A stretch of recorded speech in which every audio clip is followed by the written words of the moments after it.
Board of Supervisors. Would you all please rise and join me in the pledge to the flag? Pledge to the flag of the United States of America and to the republic for which it stands, one nation, under God, indivisible, with liberty and justice for all. Okay, I want to thank you all for coming. First on the agenda is public comment on any agenda items. If so, please state your name and address for me. Seeing none, announcements.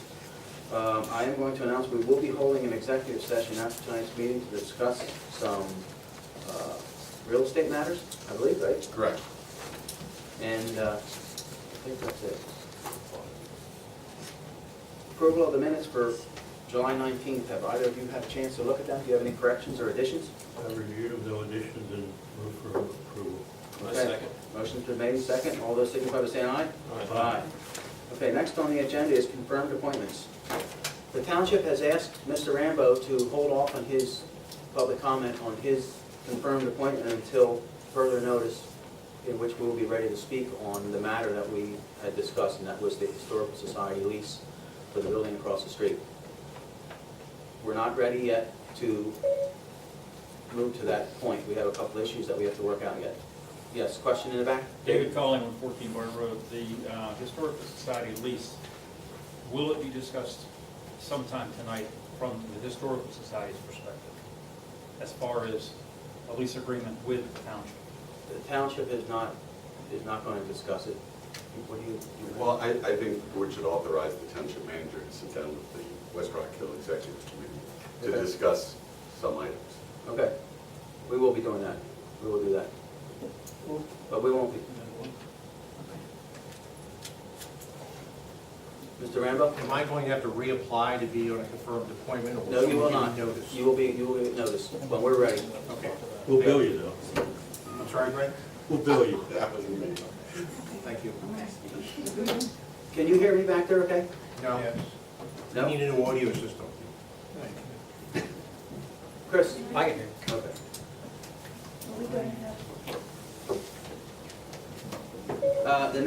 The next item on the agenda for confirmed appointments was Ferguson Regional Authority, and I believe that they have postponed as well. They have postponed to.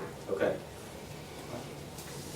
Moving into committee reports then, the first on the agenda here is the Planning Commission. Mr. Durstein, how are you? Good, how are you seeing it? Good. Didn't think I'd be up here this quick. Thanks, Chris. How are you? Okay, we had one applicant this month. It was H&K Maysville Quarries, and for a second time.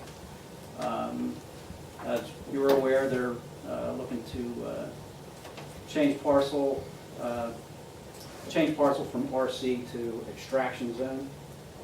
They own a piece of property that is contiguous with their quarry operations there. They want to expand into that.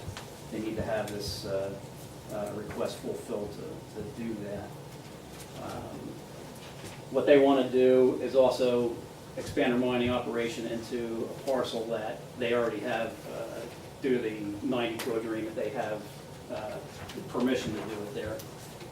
So what they want to do is mine about 5 acres in this parcel that they want rezoned, close to 5 acres in the area that they already have permission to mine. So they came in with replies to the wind review letter from the month before. I'm going to hit on some of the key items here. Number one, there was a berm dimension issue. They wanted to have their berm a little less than what our zoning standard was. To do that, we would have had to amend our zoning, or they would have had to apply for a variance. They came back and agreed to stay within our requirements. Excuse me. They will go down to the berm height that they had proposed on the area that they already have permission to mine. So in the area that they want to expand into, that they want to rezone, would be a 15-foot height with a 3-to-1 slope. In the area that they already have permission would be a 10-foot with a 2-to-1 slope. So that's it on the berm. They did provide bond liability for reclamation. with expansion. They are proposing to amend the 92 agreement to investigate water issues past the 1,500-foot protection zone. And they would word it in that 92 agreement that they will investigate anything out to the zone of influence that was laid out due to a groundwater model done by, I don't know, it was a ground model report. They came up with that zone of influence, which is far beyond the 1,500 foot. They do actively investigate out to that border now, but they're willing to put that in writing in that 92 agreement to go beyond that 1,500 foot. I did ask them if they were planning on doing this regardless of the outcome, and they wouldn't answer that. It would be nice if they would, even if they don't get the zoning approval, or the request for approval, but they're going to get back to us on that. Okay. The other issue was water quality.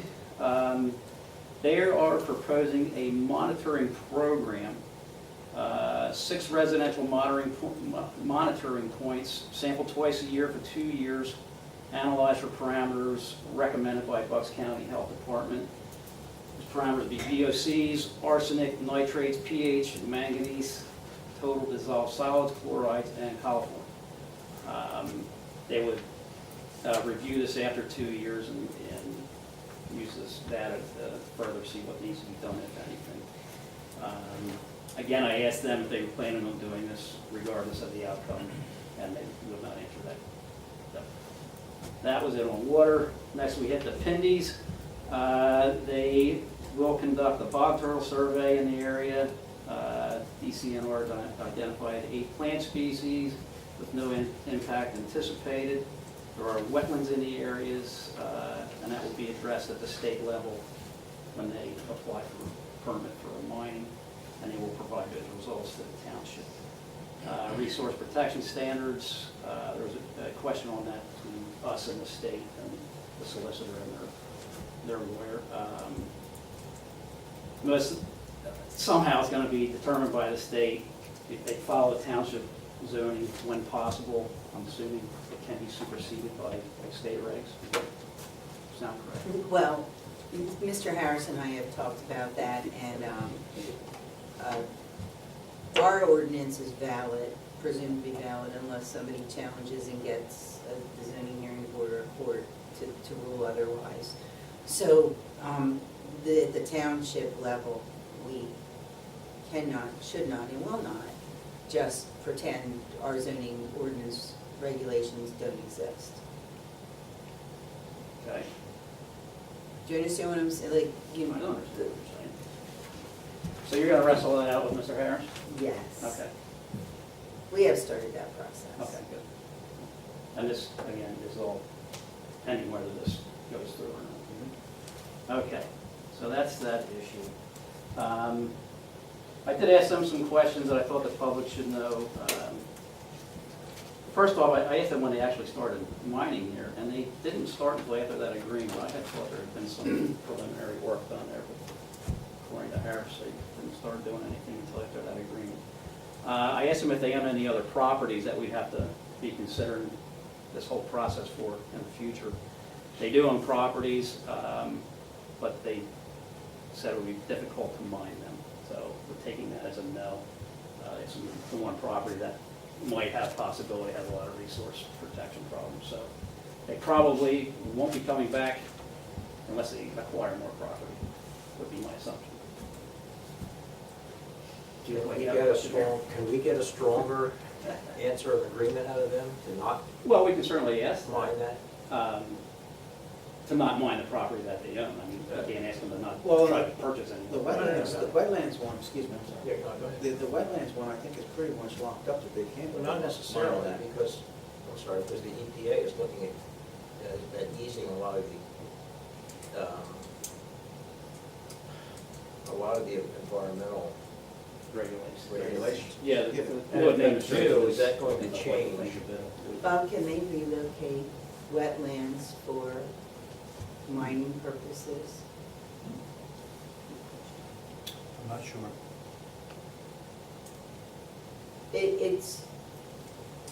I guess, you know, in the scheme of things, the planning commission has to make a recommendation. And then if the planning commission recommends and the board says that that's the direction we want to go into, meaning the quarry expansion, then there would be a lot of discussion that would have to go back and forth, but it's premature to start now. Thank you. Next thing we talked about was the crusher noise. You know, that's one of the biggies, you know, with the neighboring properties, or actually not so neighboring properties apparently. The primary crusher is limited to normal working hours, and I don't know what those hours are off the top of my head. The secondary crushers can run 24 hours. They typically run them 20 to 22 hours a day.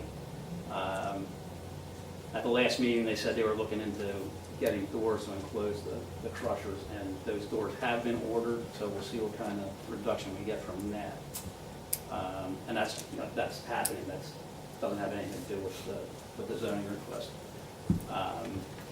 If the zoning request does go through, there's going to be a reduction in that very large overburden pile, which is probably going to let a lot of sound through, more than a 15-foot berm. So it might be a wash with the new doors. See how these doors work out. I asked them about not running the, in their off season, they don't run the crusher as often. I asked them if they can stockpile them up to alleviate pressure during the busier season, and he said they stockpile as much as they can put on the property. So they are doing what they can to stockpile to not run the secondary crushers as much, but that's where they are. So we're not going to see much of a difference in crusher time running. I do think the doors, though, will make a big difference, because when we did our tour there, they're wide open. Yeah. And that's It should. That's gonna cut a lot of noise down. I would usually they agree to do that, or they always haven't done it. I haven't seen it, but we will see. We had an issue at least 10 years ago, and they agreed to change and improve the surrounding of those crushers, and it doesn't sound like they did it. Yeah, I'm not aware of that. Yeah, I don't remember that issue. Well, it was before you guys were. Okay, this is 12 years for me. Anyway, Before that. okay. Anyway, that was pretty much what we went over with H&K. We opened the floor to the public. There's for the most part, very pertinent questions and concerns. They answered them as best they could. We answered the questions as best we could. I didn't really note down any of the major concerns. We all know what they are. You're going to hear them again once you get our recommendation. I'm sure you're going to hear them all again. Property value concern, was that addressed? The property value, that concern was addressed. H&K still stands by, they have all these different examples of $700,000 homes built in developments that have flood quarries, which, there are. My thought on the thing is, the properties around that quarry have probably already been depreciated from the quarry. Is expanding it 5 acres going to make a big difference on property value? I can't say, but I think the major impact has been done. That's my opinion. A lot of people disagreed with what H&K had to say about property value and what continuing mining is going to do. Yeah. And they certainly have a reason to think that. Okay. So other than that, the public was this could lead to some very spirited conversation, and the citizens were pretty kind to us, I would have to say. It went pretty well. Okay. And like I said, they had very valid points, so we're going to keep absorbing, we're going to keep churning, and we might, I'm going to poll the other members of the planning commission and see if they think they're ready to make a decision on this in September. We're not rushed to do this. There's no time limit on it. I said it before, we're going to take our time and do it right, and try not to set any precedents that don't need to be set. township and its residents. Okay. That's where it's at. The only other thing I had was, and I saw it's on the agenda, we still have the PC opening, vacancy on the planning commission. We do have one applicant, and I don't know what the protocol is here for how long we leave this application process open. Craig, you remember how we do this? I can say from my perspective, I believe that you should, in September, you should be making a recommendation I would to the I would board, like to do that. so we can Get move that forward. filled, yeah. Absolutely. I'd like I mean, to- it's given, you got another month, if anybody else is interested, they got another month to fill out yet, Okay. to apply. I'd be agreeable with that, yeah. I'd like to fill it as soon as possible. Okay. Like I said, we have one candidate. Okay. And that's all I have to report. You don't have any other questions? Any other questions? No. No questions. Okay, thank you, Chris. You got it. Thank you. Good job. I had a question. You want me to go back up? Maybe, Chris. Bob Strobel, 2130. I think a lot of us in the township would be interested in knowing if there's parcels of land associated in the area for the future expansion of the quarry. Is there lands that could be acquired? In other words, on a map, you can see the quarry. Is there lands where they could buy? And then this quarry could expand further? They can buy as much land as they'd like, but the quarry expansion is dependent upon the Board of Supervisors approving it at this point. There is one other factor too. If you had gone to one of those tours that they, the rock is only good in certain areas. I think from what I saw, the demonstration they gave to us out there, the good rock that they want to get out of this 5 acres, it stops there. It doesn't go any further than that. Am I correct in saying that? Absolutely, yes. So I don't think that it's, anybody can buy anything they want to. This is America. If somebody's property goes up for sale and they have the money.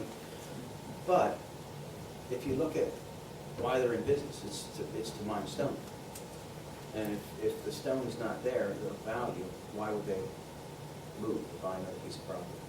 They also said that the stone is actually right along the top of the ridge too. And Right. like you said, it only goes down so far. Right. And they kind of mined it out. So they can go one more level, right, Chris? One more lift, I don't actually know, are they to the I bottom thought end they were of at it, the or bottom. I thought they could go another 50. another 50? Their total Oh, depth sorry. is 300 feet. I don't know what the depth of that quarry is right now. They're allowed to go down to 300 foot out, above sea level. Yeah. Yeah, I think they have another 50-foot lift they can go. Yeah. I think that could be two more lists. I was just concerned about them expanding. That would be a valid question though, Bob. Maybe we can get an answer for that. Well, I'll have to go to the next planning commission and bring that Okay. same point up. Okay. Just thinking about that. Write a letter and submit it to Greg. Yeah. Okay. Mr. Rambo? Question I have, and I ask, I didn't get a straight answer from Mr. Haynes. Whatever corporation bought that property, they bought it knowing full well what the zoning was. Is that correct, Mary? Yes. Okay, so they took a risk, buying a piece of property that's conserved zoning-wise, conservation zoning, if that's a proper term. It was not zoned for extraction. Okay, so it was not zoned for extraction, they're a quarry, they bought it knowing that. Why are we even considering this? What do we owe Haynes and Kippelhouse?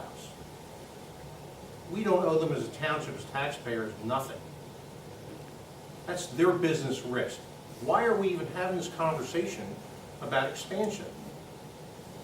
How does it benefit us? How does it benefit any of the neighbors surrounding that quarry? How does it benefit a taxpayer in the other part of the township? It doesn't.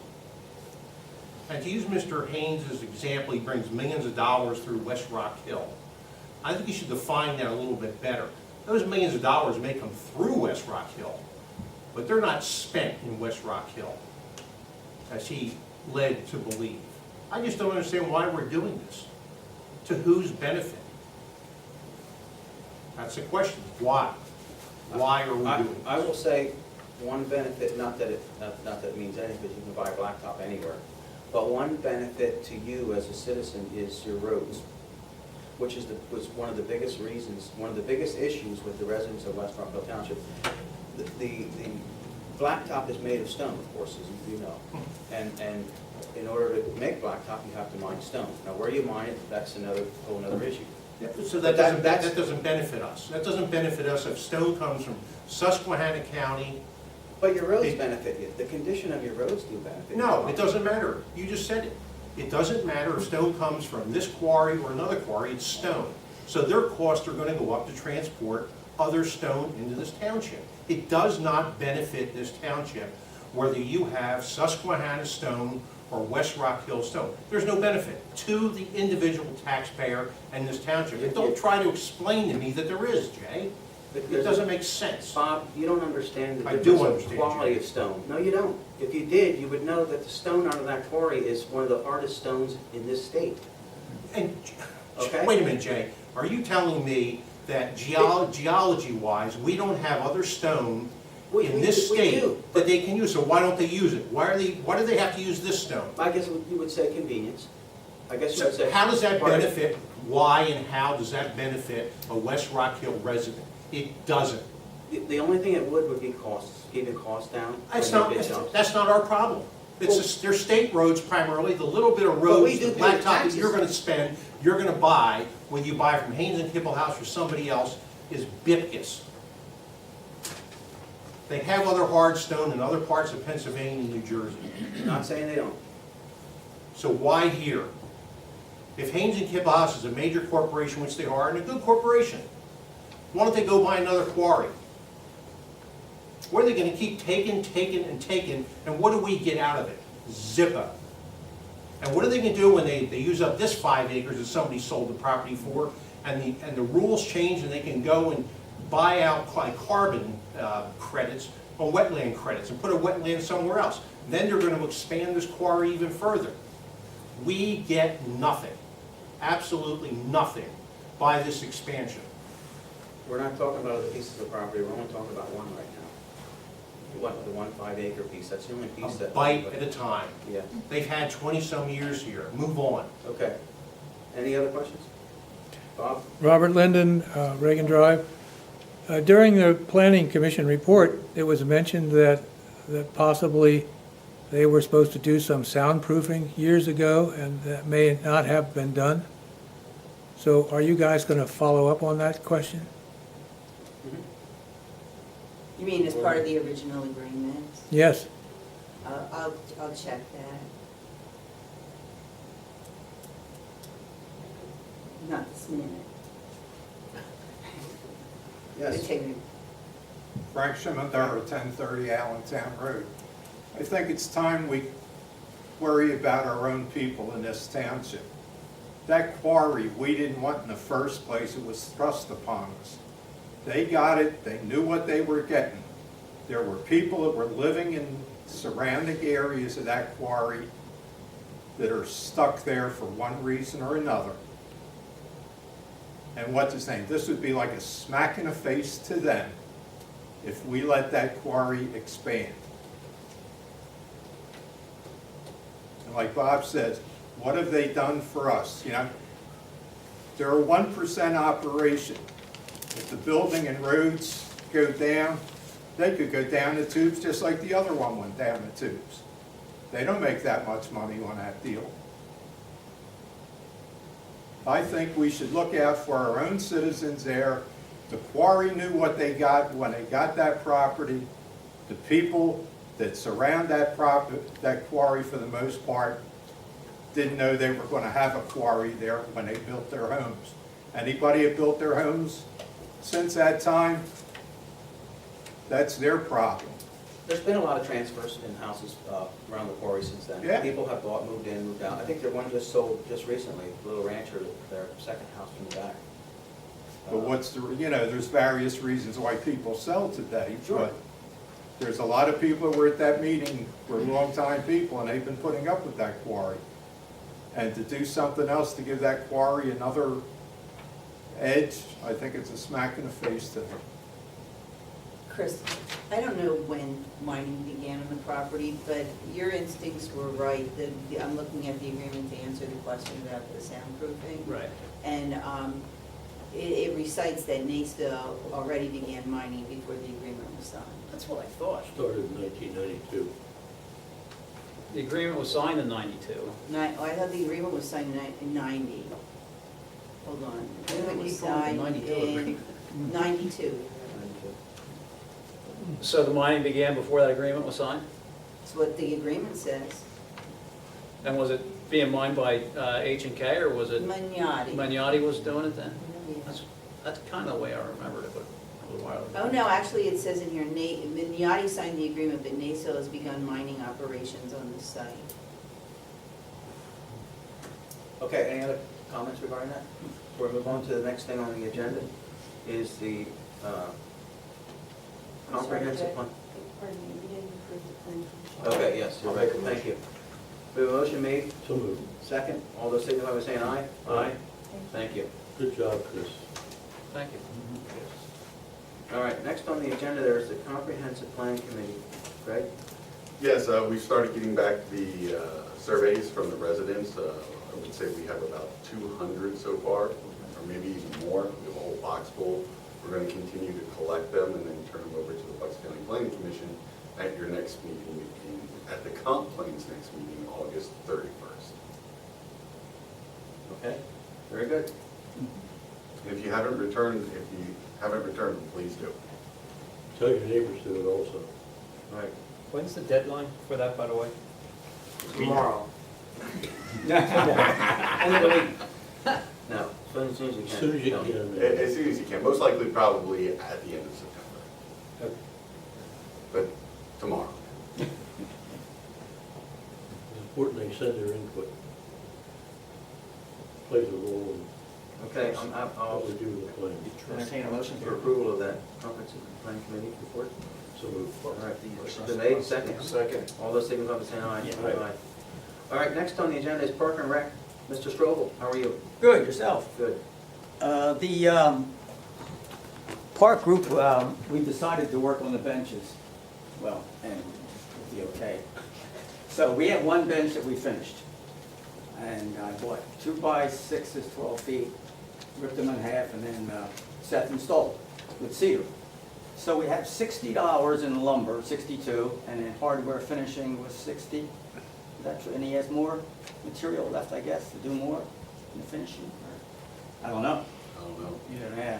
So what's the total bench So, cost then? so right there, to redo a bench was about $130 in cost of material.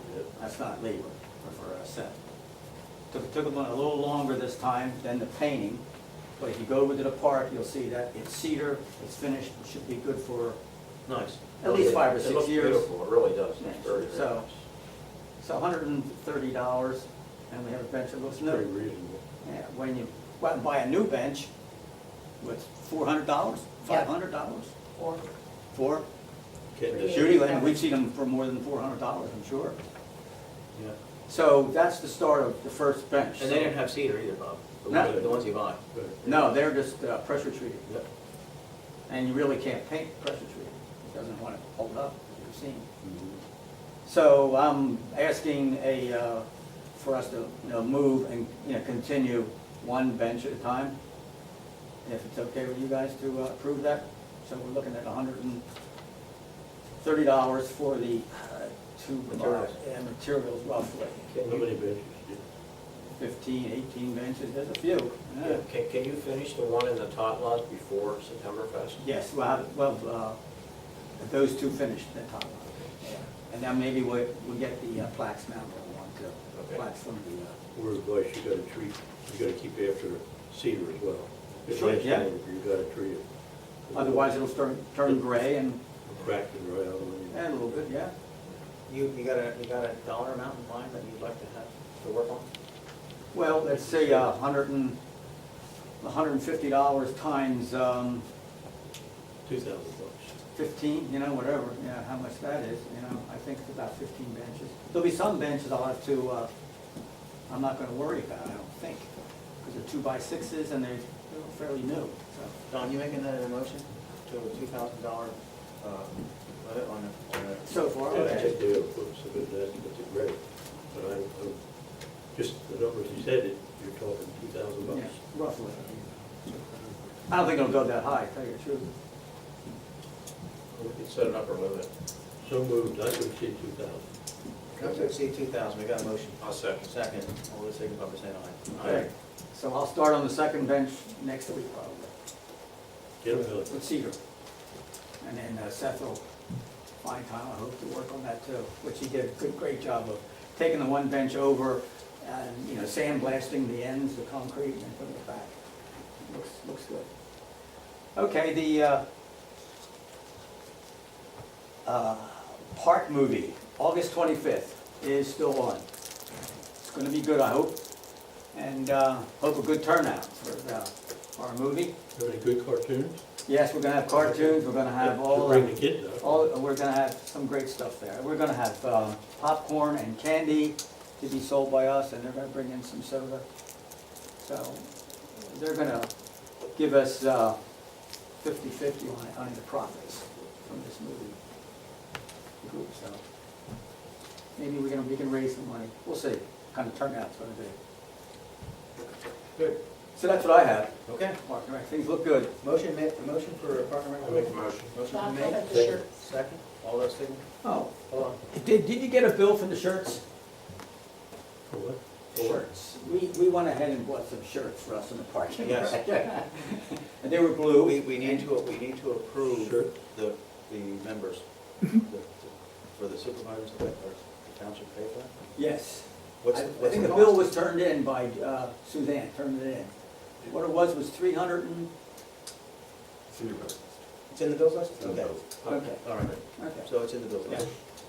Wasn't that much money, and now we each, Is it the same as the blue shirts we got before? these are darker blue and a little lighter So they will material. match. So these are gonna be, so everyone in the Park and Rec at September Fest will have a blue shirt on with a fancy emblem, and Bob, you'll recognize us. we had talked about having the supervisors, if they were interested in getting. Well, if they want to, we can get the shirts. And you can have that in the bill. To wear that Yeah, day. I was gonna say that. Here it comes. We're gonna pay for it. Well, no, you're gonna pay through it for, I'd say through our fund money. Why not? Well, I was, To the Park and Rec. I was thinking about that, though, maybe that would be a good idea. Why? Just so someone couldn't say the supervisor's got a shirt, you know, that the taxpayers paid for. Let's just leave that alone. Well, it's not taxpayers, it's money that the Park and Rec raised through our funds. It is, Isn't it? however, So the township didn't pay for it.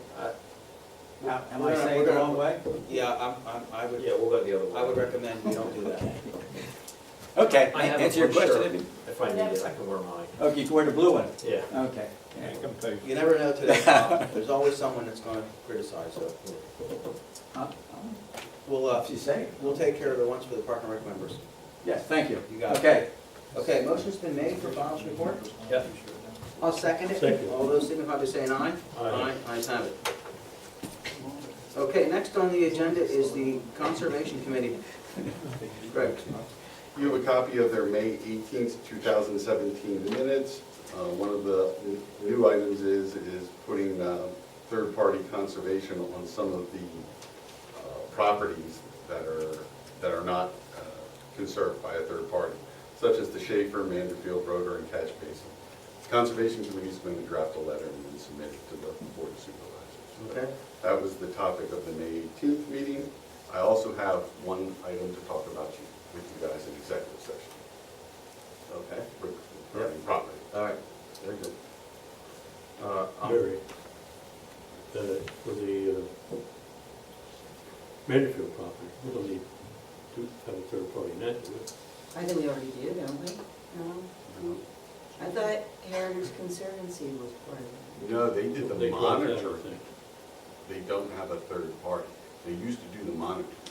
All right, so they were not an official third party on the conservation easement, but they monitored it managed for it, us. Right. But isn't that set up, I don't recall the details. I'll look at it. The agreement set up so that You shouldn't need to do that, it can't be sold. We don't have an official letter from the Conservation Committee yet, just outlining all the properties. It was just the topic that they put on. It is something that comes up. I know a lot of municipalities, like the trend now is if you do it, you want to have more than one enforcement agency in case you have a road board. Of course, I don't think the road property needs to be on there. It's 5 acres of site, so you can't get to it. Well, the rotor property is connected to the catch basin property. And while it's isolated, if we obtain the catch basin property, they will be combined. They'll be right next to I each think other. it is a good idea.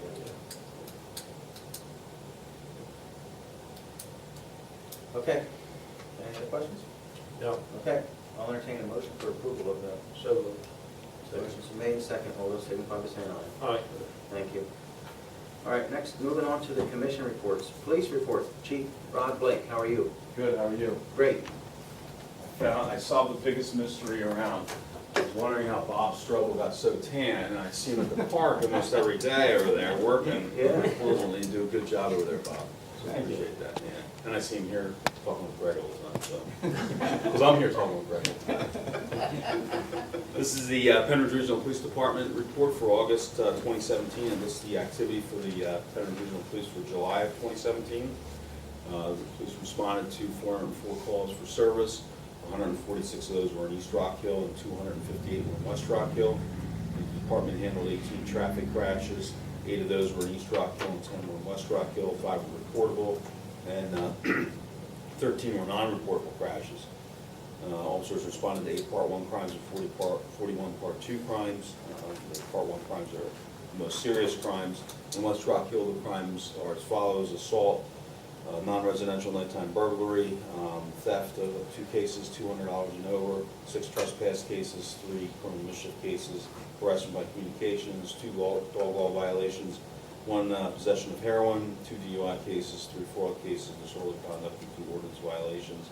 In East Rockhill, there was 1 theft, $200 and over, 3 retail thefts, 1 theft, between $50 and $200, 3 fraud cases, criminal mischief, unauthorized use of auto, narcotics possession, marijuana, public drunkenness, 2 disorderly conducts, 1 harassment by communication, 1 trespass, 6 ordinance violations, 1 dog law violation, 1 DUI.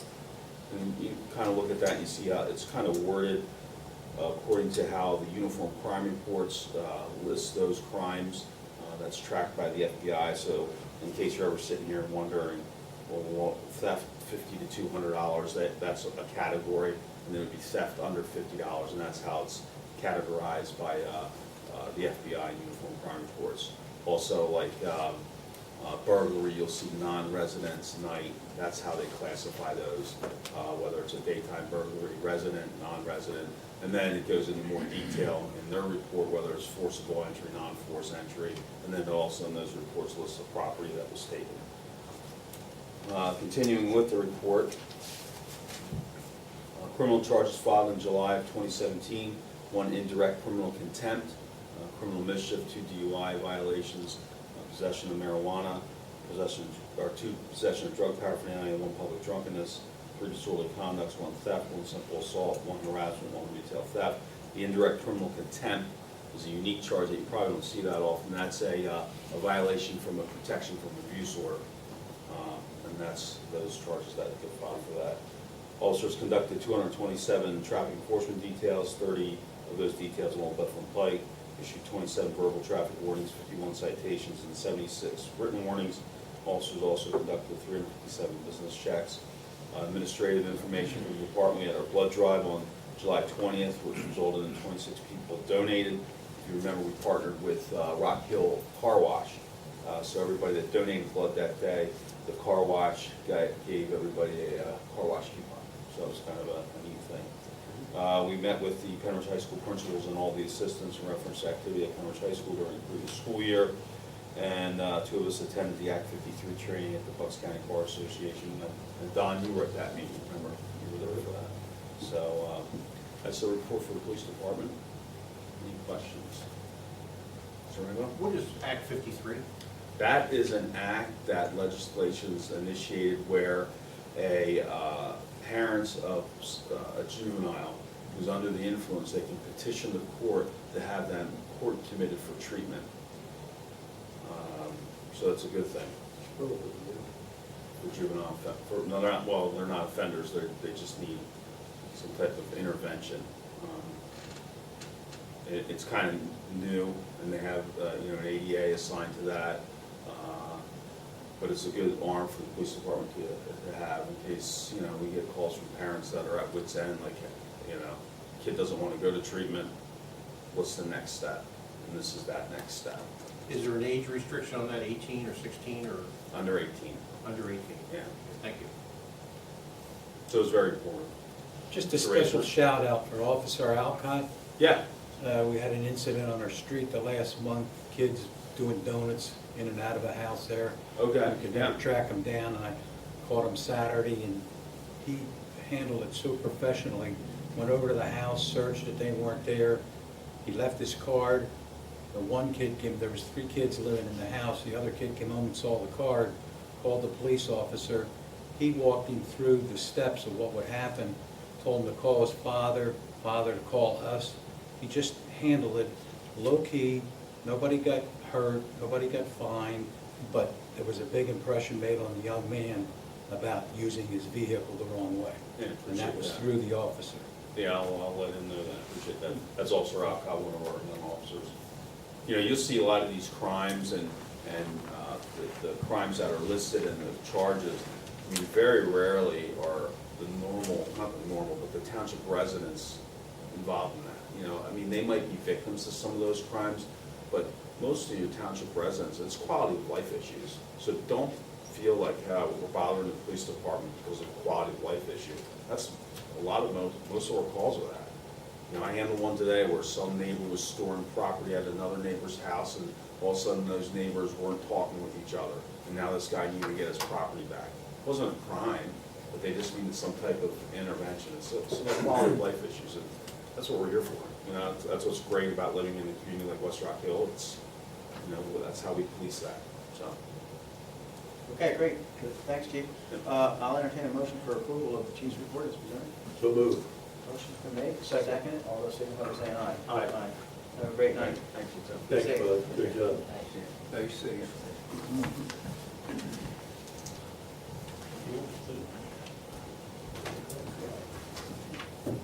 All right, next on the agenda is the Joint Recreation Commission. Mr. Miller. We now meet the first Tuesday of every month, so this month we did meet, and we've got about 2.5 weeks left in the pool season. That'll be over then. We've got year-to-date actual, we've got $98,469 in revenue, $75,067, 52 cents in expenditures, and we have a fund balance of $23,401.76. I have taken over the lead now that Jeff is not with us anymore. Okay. If anybody You're has- chairing? Yeah, unless someone has an objection to me chairing the meetings. You're fine with me? Okay. Not? Good. So as long as the public's okay with that, everybody else wanted to step up and do it, so. I would make a recommendation that West Rockhill put in their $13,000. We haven't done that yet this year. It's still sitting out there. I would like to make a motion that we pay our. We normally do that in August. Okay, then we find to make a motion to do that, we'll cut the check. He's made the motion. Yeah, okay. So moved. Second. Second. Good. All those signify by saying aye. Aye, thank you. Other business, what else have we improved? We now have security cameras on premise around the pool, now that we've put a lot of money into that pool. We've got 2 security cameras, which only 3 people have access to view them. Wendy is in charge of monitoring them and making sure that there's nothing going wrong. Suzanne, who's the manager of the pool, also has access to it, and I have access as the chairperson, so we're the only ones that have access. They record audio and video, but after working with Mary, I understood all the pitfalls of recording audio. So we don't want to break anybody's privacy. But they do a good job of viewing. Oh, From what Unbelievable, what you've shown. unbelievable, Very aren't they, nice. Wendy? Yeah, It's very just, clear. you could just drill right down and just look at somebody right in the eye. Good. So, Jake, we've, huh? No, we've got one facing out into the driveway parking lot area, and we've got one facing into the pool. You can see the entire pool area. We have considered getting some more to cover the snack bar and things like that, but we'll see how this goes first. They worked out real well. Sellersville has ordered real signs that say the property's under surveillance, so we're gonna hang those. We have temporary signs up right now. Okay. And the microphones are turned off. We're only recording video. Visual. Okay. So we do have some more money coming in. We had another donation, and we have to figure out something that was donated in Jeff's name by his brother, Okay. Bruce. And we need to come up with something really nice for the pool that we can put in there and have Jeff Markley's name on it, because he was a big part of that pool. So if any of the citizens have anything they can think of, we've had a couple ideas come in, but we're really looking for something that's really going to hit the mark for Jeff. I think that's gonna take some thought, because that's really something that should be planned. I agree. So if anybody comes up with ideas, please let me know, or let Wendy know.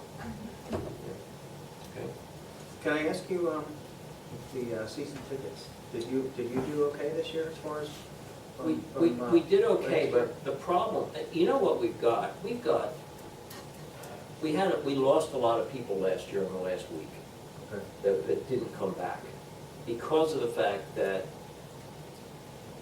the lifeguards left early to go back to school, and we weren't anticipating that. So we had to shut the pool down last week. And people were really, really upset. Some of them didn't come back. What we ended up, though, was having the same amount of ticket sales, and we got a lot of new people. We're actually almost exactly the exact same numbers last year. I have those numbers, I can get them for you. Okay. We have people coming to that pool from all over, members coming to that pool from Bedminster, from as far down as Delaware. We have one person that's from Delaware. I don't know why they join our pool, but it says Delaware on their membership. Well, I mean, they come from all over Sellersville, Percy, Hilltown. They like our pool. So if we could get the people back that were there last year, we're really going to, and the word has gotten out. The word has gotten out about how good the pool is now. And I think we're going to see a spike next year. very good. Any questions? Yes? Jim, just to let you know, Knock and Mixon closed their pool last week. And are only open on weekends and Labor Day for the same reason. And every pool runs into the lifeguards. They're either high school athletes that are going into sports or kids going to college.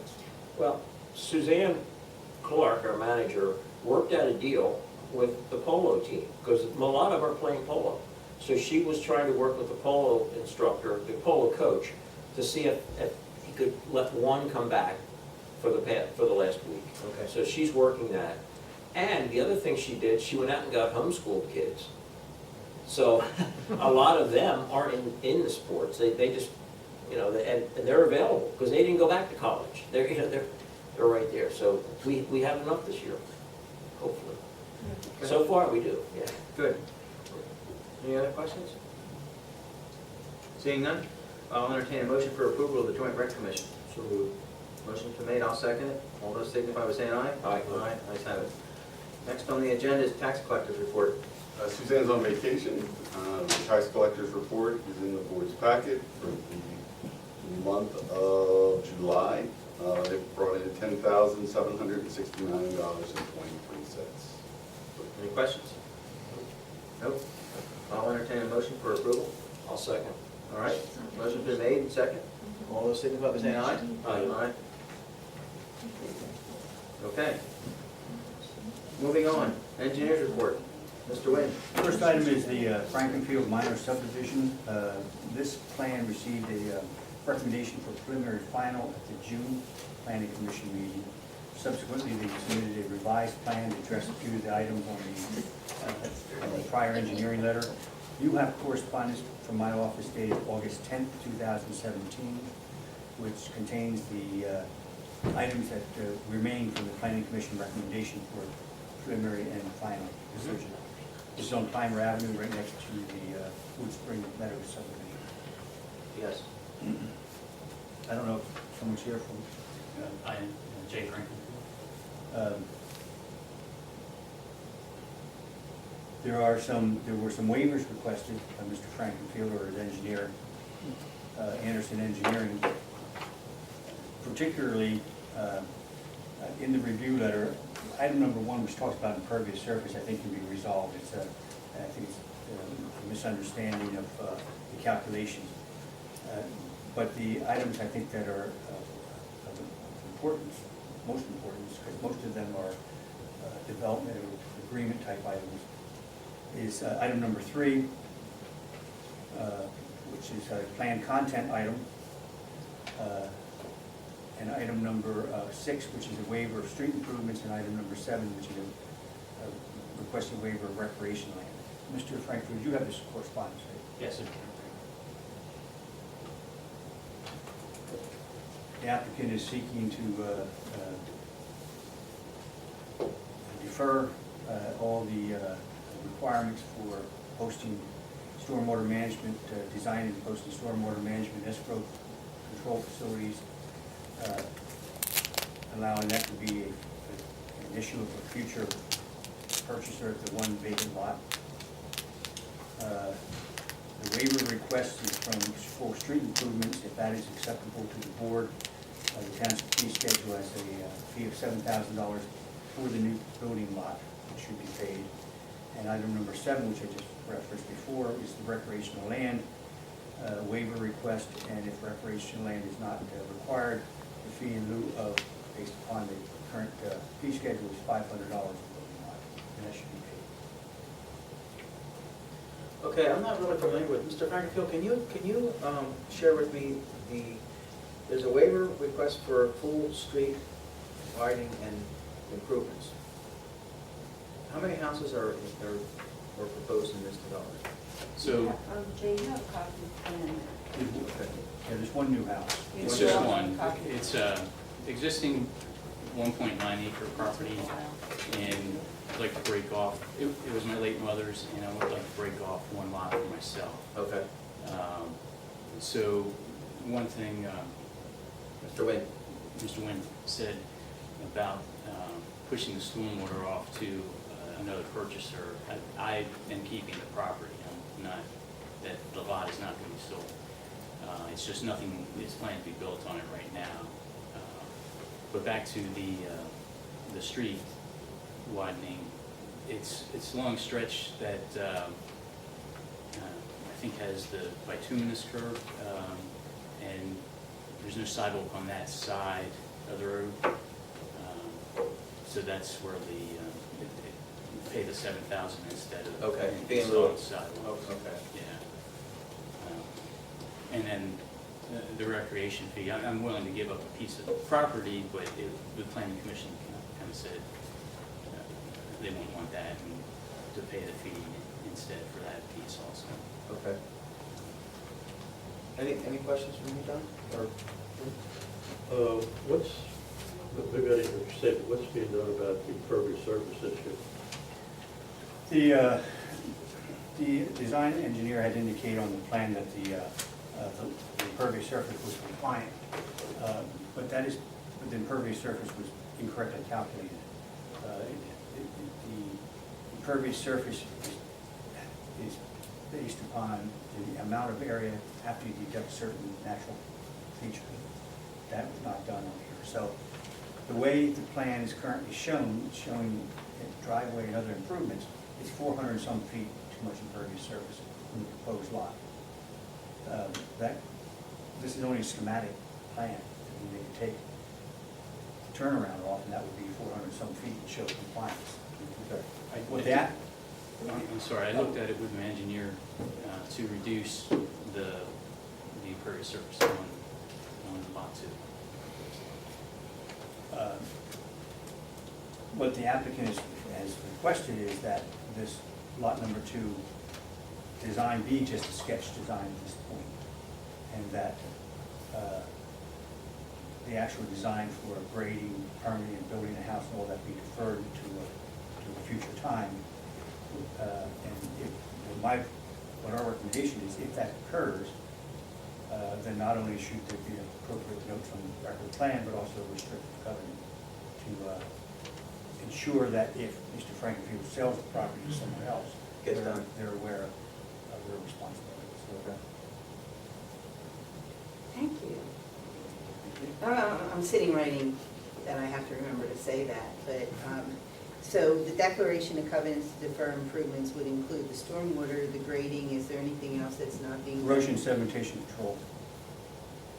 Yes. That pretty much it? Has the, like the septic testing been done? Do they have a plan? It's public sewer and public water. Okay. Thanks. So that would be an additional condition. Okay. I'm good with that. And so, Jim, you know? I don't have any questions. Okay.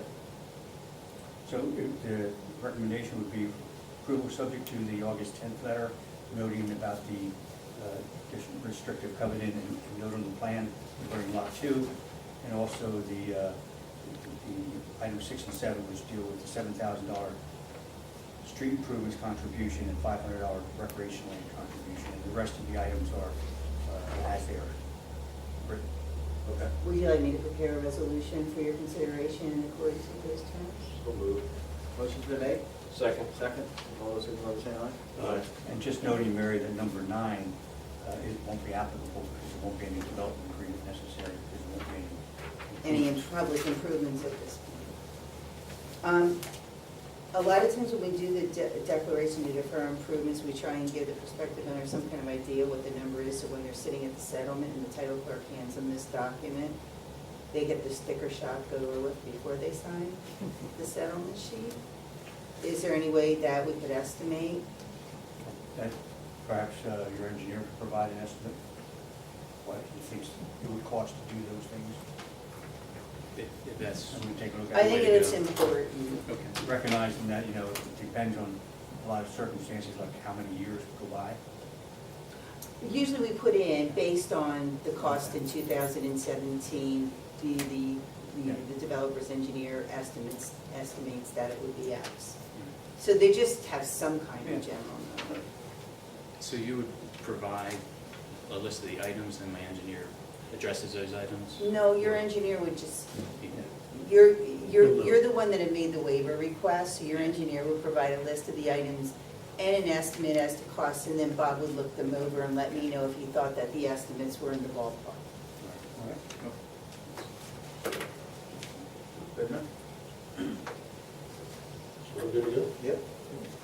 The second item is the Moyer Cedar Hollow Road land development signing plans. I guess that's just on for acknowledgement that the plans are being signed. We need a motion for that? Yes. Yes. I'll make the motion. Motion's been made to sign the Moyer subdivision plans. Second. All those signify by saying aye. Aye. Okay. Okay, the next item is the MS4 pollution reduction plan discussion. This draft pollution reduction plan was provided to you at your last meeting. It is been advertised for public comment, written comment, for the period from August 1st through August 30th. I don't know how much depth Steve went at, saw the minutes, it seems like he briefed you pretty well what's going on. The township has to submit a notice of intent to comply with DEP's general permit requirements, which meet EPA federal regulations. And that has to be submitted to DEP by not later than September 17th. This year, it's a permit for a 5-year period for discharging stormwater runoff from municipal roads,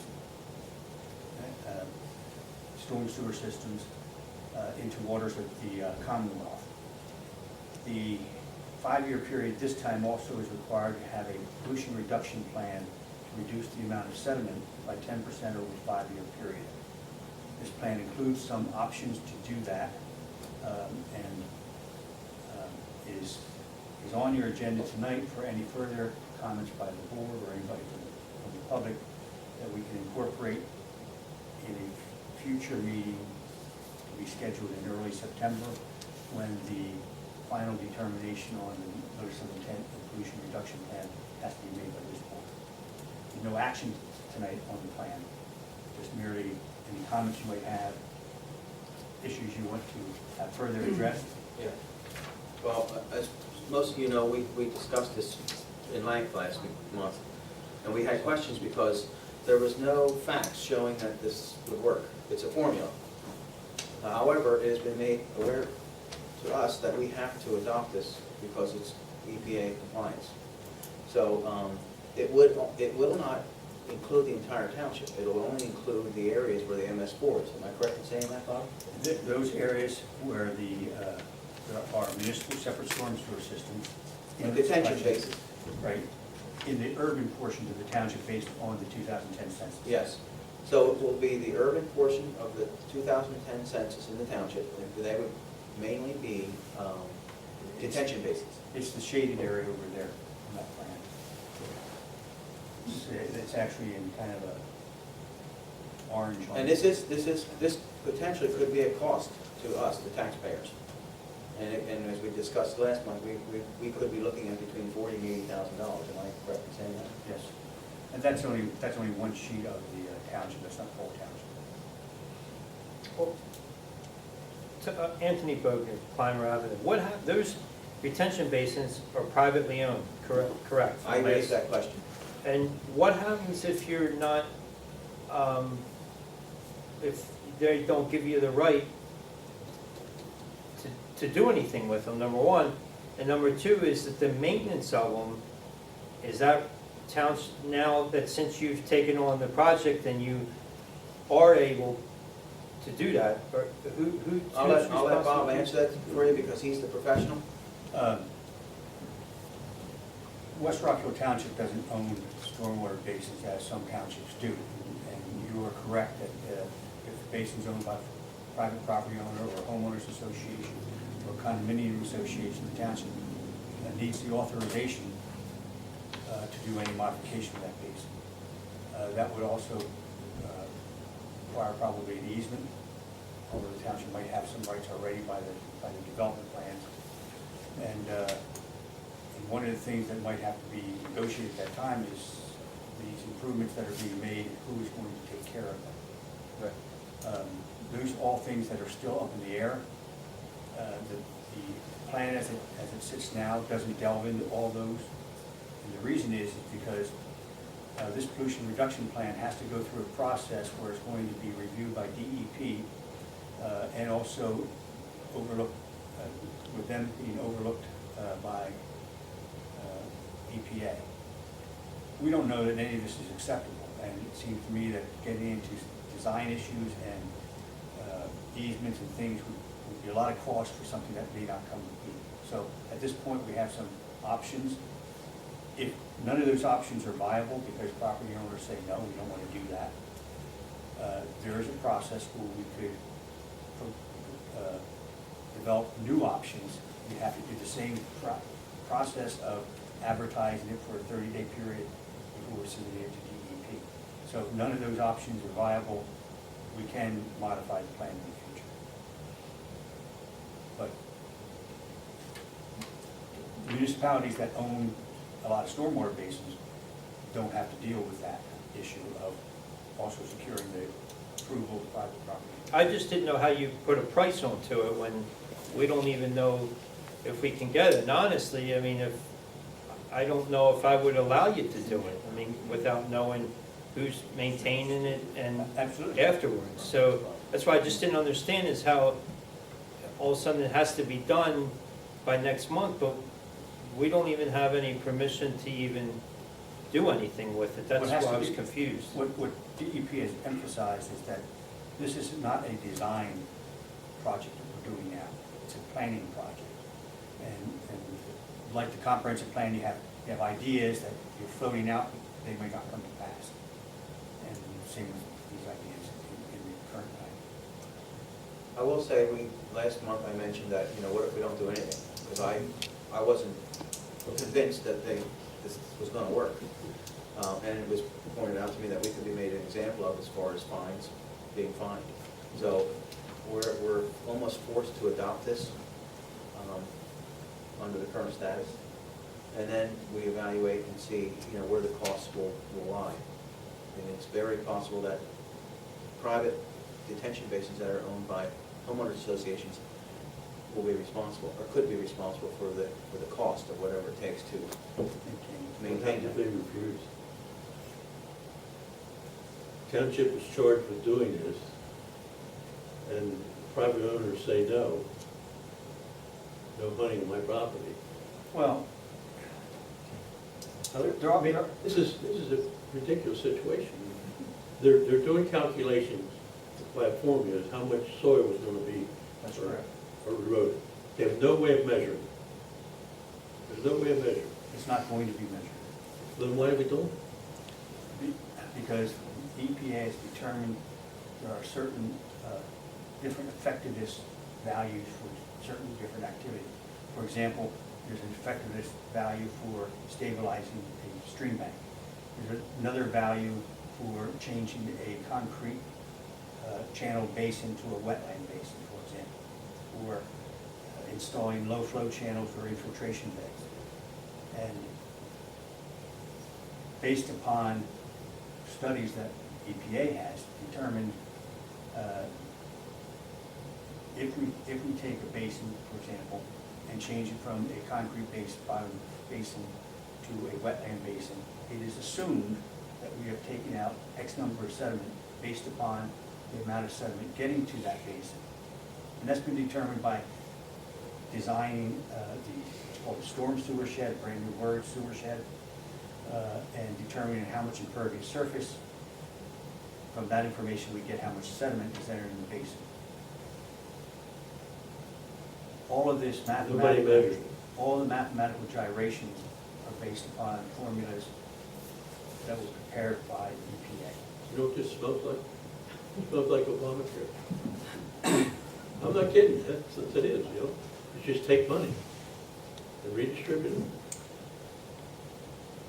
I'm not pleased about it either, but I think that we really we have to move forward to adopt this, or to advertise this, right?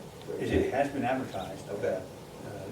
You would need to establish a time and date after September 1st and before September 15th, in which to hold another meeting in which to adopt the final version. Okay. And that may have a different option or options than this plan does. So shall we decide on that date tonight? Okay. Date and time. Give me an idea. Who's doing the design? 15th is. Who's doing the design of the revised basins? The design of what? The basins are gonna be redesigned to control something that they don't know what to control. If the basins are redesigned, 15th is a they would be Friday. redesigned 15th by is a the Friday. township, by my office. So you don't know How do you deal with the one Fairview Hospital, biggest basin in the township? It is not an MS4 basin. Fairview Hospital, it's a private basin. It's all private runoff, so it doesn't benefit us. Okay. Question, Mr. Linden? will you identify the base, Address, please. Robert Linden, Reagan Drive? Okay. Will you identify the basins that, Yes. That are in the MS4? Yes. Yes. They will be identified, right? Yes. Normal? Yes. Okay. There's only two. Go ahead. One is in Rose Cliff. It's the southernmost, I guess, basin. Yep. the one that, In your development? yeah, this, I wish I knew which basin the southern one was. You talk about the big basin, Tom. The big basin is the one that has no runoff from the basin. There's absolutely zero runoff from that basin. That's the most perfect basin that the township has. All the water drains through the ground. So all the sediment, It eventually goes to the Mill Creek. it eventually goes to Mill Creek, but all the sediment stays in the basin. You and I believe that, but It's exactly the way you would want a basin to work. It works like a wetland basin, except it doesn't have wetland. can you identify the other one, Bob? Wood Spring. Wood Spring? Yeah. Wood Spring, that is. And And Jay mentioned that to me, and we're gonna investigate that further. Because we, you know, I've lived there since it was built, since the basin, I have pictures of building the basin. It has this big concrete thing for the water to run through. It's never been used. It's never gone through there. Never has reached a level where it can go in and overflow into Mill Creek. It's your model basin. Yeah. You guys have to look at your calendars and pick a date. Yes, you gave us a good perspective, though. The 15th is on a Friday, so we have to do it before Friday. Yeah. So we're looking at the week between the 10th and the 15th. So, would that be the second Wednesday? It would be. Okay, because the planning commission meets on a Tuesday, so I'm gonna suggest we try the second Wednesday, which would be the 13th. At what time? I'm not gonna be here, I'll be going that week. The whole week? I'll leave too much day. We should do it, Back right? to 16. Well, if you leave it Tuesday, can we do it early Monday? No, I don't, I mean after you're done work. I'm 5 o'clock. I don't get back until then. Oh. I'm away, out west. Oh, okay, all right. We gotta do it either the 12th, 13th, 14th. We can do it, I mean, the earlier we do it, I'm open at any time, as long as we don't, like 5 o'clock or something like that. Unfortunately, you have. No, that's 7. That's the first. Yeah, we do it first. The planning commission's on the 12th. I'm thinking we go with the 13th. If Don's not here. Well, wait, are you?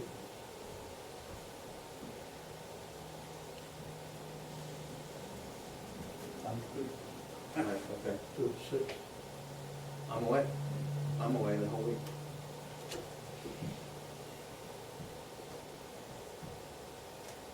So I'm away the whole week.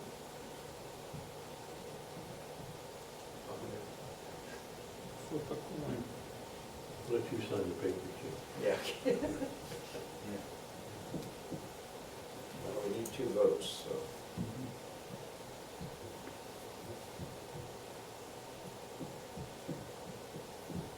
What happens if we don't sign it till the 6th or the 18th? Then you'll receive a notice of violation because you have to have it, has to be postmarked, so. What they do to us? I don't know. Can we do it the 13th and you give us a written note saying you're in agreement for the 13th? And then Jay and I can just vote on it. As long as Don gets a chance to review it before the 13th. The week before. Which we will have. Is there anything else to review or above what we got? Yeah, we're gonna take a look at a couple of things that I questioned on, and also any written comments. We have to provide a response to any written comments we receive in the plan. So that would be accomplished by that time. I also will have the notice of intent completed, and with the notice of intent will be a checklist, or an ordinance checklist, which has to be executed by the township manager and certified by this township solicitor. So before you have to do that, I'm going to, because our ordinance is a combined MS4 ordinance and Act 167 ordinance, it doesn't follow exactly an MS4 procedure. So they might ask if you have this section, and it won't be there, it'll be down here in the ordinance. I'm gonna write where each one of these things is found in the ordinance. All right? So you don't have to try to. Keep it simple. I don't, so you don't have to, because it's not in the same format as the MS4 ordinance. I think you could do it less expensively than I could do it. If I have to sit down and try and find each of those provisions, it will take me hours. You probably are familiar enough with the ordinance to be able to go right to it. And oddly enough, the last 2 permit periods, the engineer was required to certify it, and now for some reason, they decided the lawyer has to. There's a certify it. couple of things they want the lawyer to certify now, and I get squirrely about that. On the advice of. Okay, you're gonna incorporate those questions that I had for you. I'm going to try to find you an answer. and get you information on that stuff. And also, one of the things that we need to know is the private homeowners association. How's that work? How's that gonna work? How many bases are we talking about? Two. Well, you don't even be really talking about doing one Yeah. There's two that are in the, as options. right. That's gonna cost us $80,000. We don't do it? No,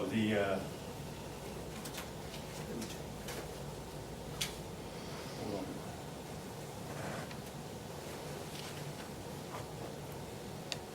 The estimates that we gave you for these basins is 40 to 45,000. Yeah, it's right there. 40 to 45,000, and the level spreader was 40 to 45,000. That one's a little bit shy.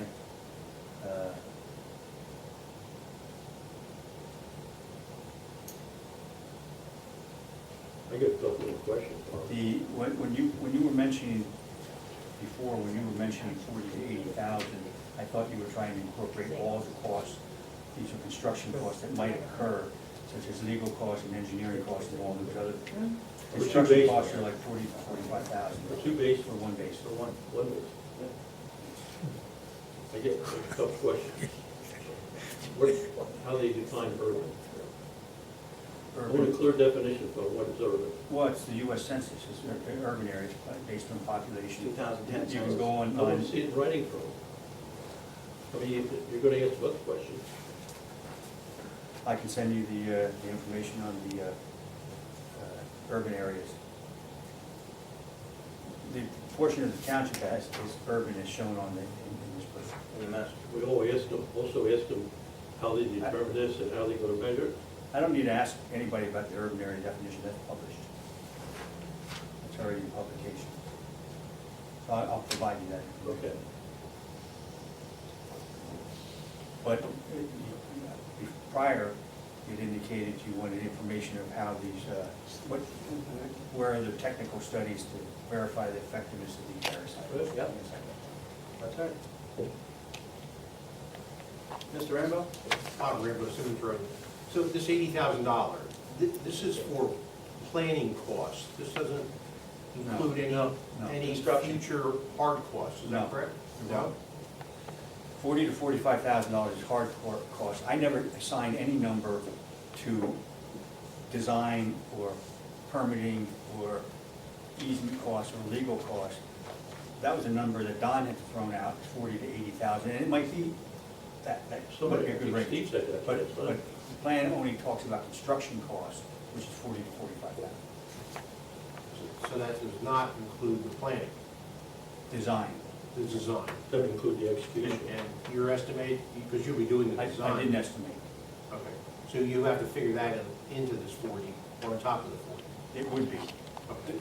There's a lot, Bob, your gut feel. There's a lot of Are we variables. 100 grand? no, I don't. Are we 80? I don't think so. But Somewhere between 40 and 60, I guess. But the 40 you're talking about is for the design of it. Crazy. No, construction. I didn't estimate any Who design. does the because construction? there's a lot. Pardon? Who does the construction? You hire a contractor. We have to bid it out. Good enough. We have to bid it out. And you have no choice. What an abortion. We don't have a choice.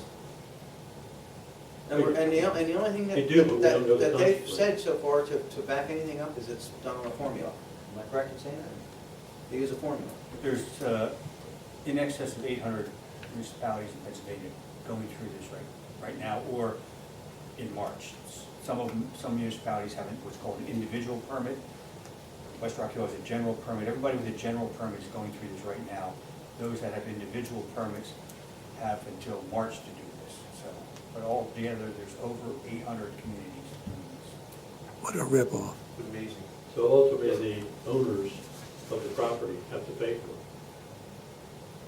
it. No, not necessarily. Township or paper? That's your decision. It is, It- it's a board policy decision, That's but right. we have the availability to charge the homeowners association. You can, Fee. there's provisions, there's an act that allows you as the board to charge people for the compliance with the MS4 program.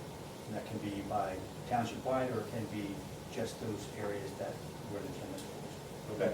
But that's something that we're gonna have to just really look at carefully, because we may, we have an easement to go on most of the detention basins in the township, but we have to look carefully at the language in those easements. Is it just repair and maintain, or, would it include something like that? And I think it's the last corner. just to repair and maintain. So when we talk about charging a homeowners association, if that's part of the deal, they may say, no, you're not going on my basin.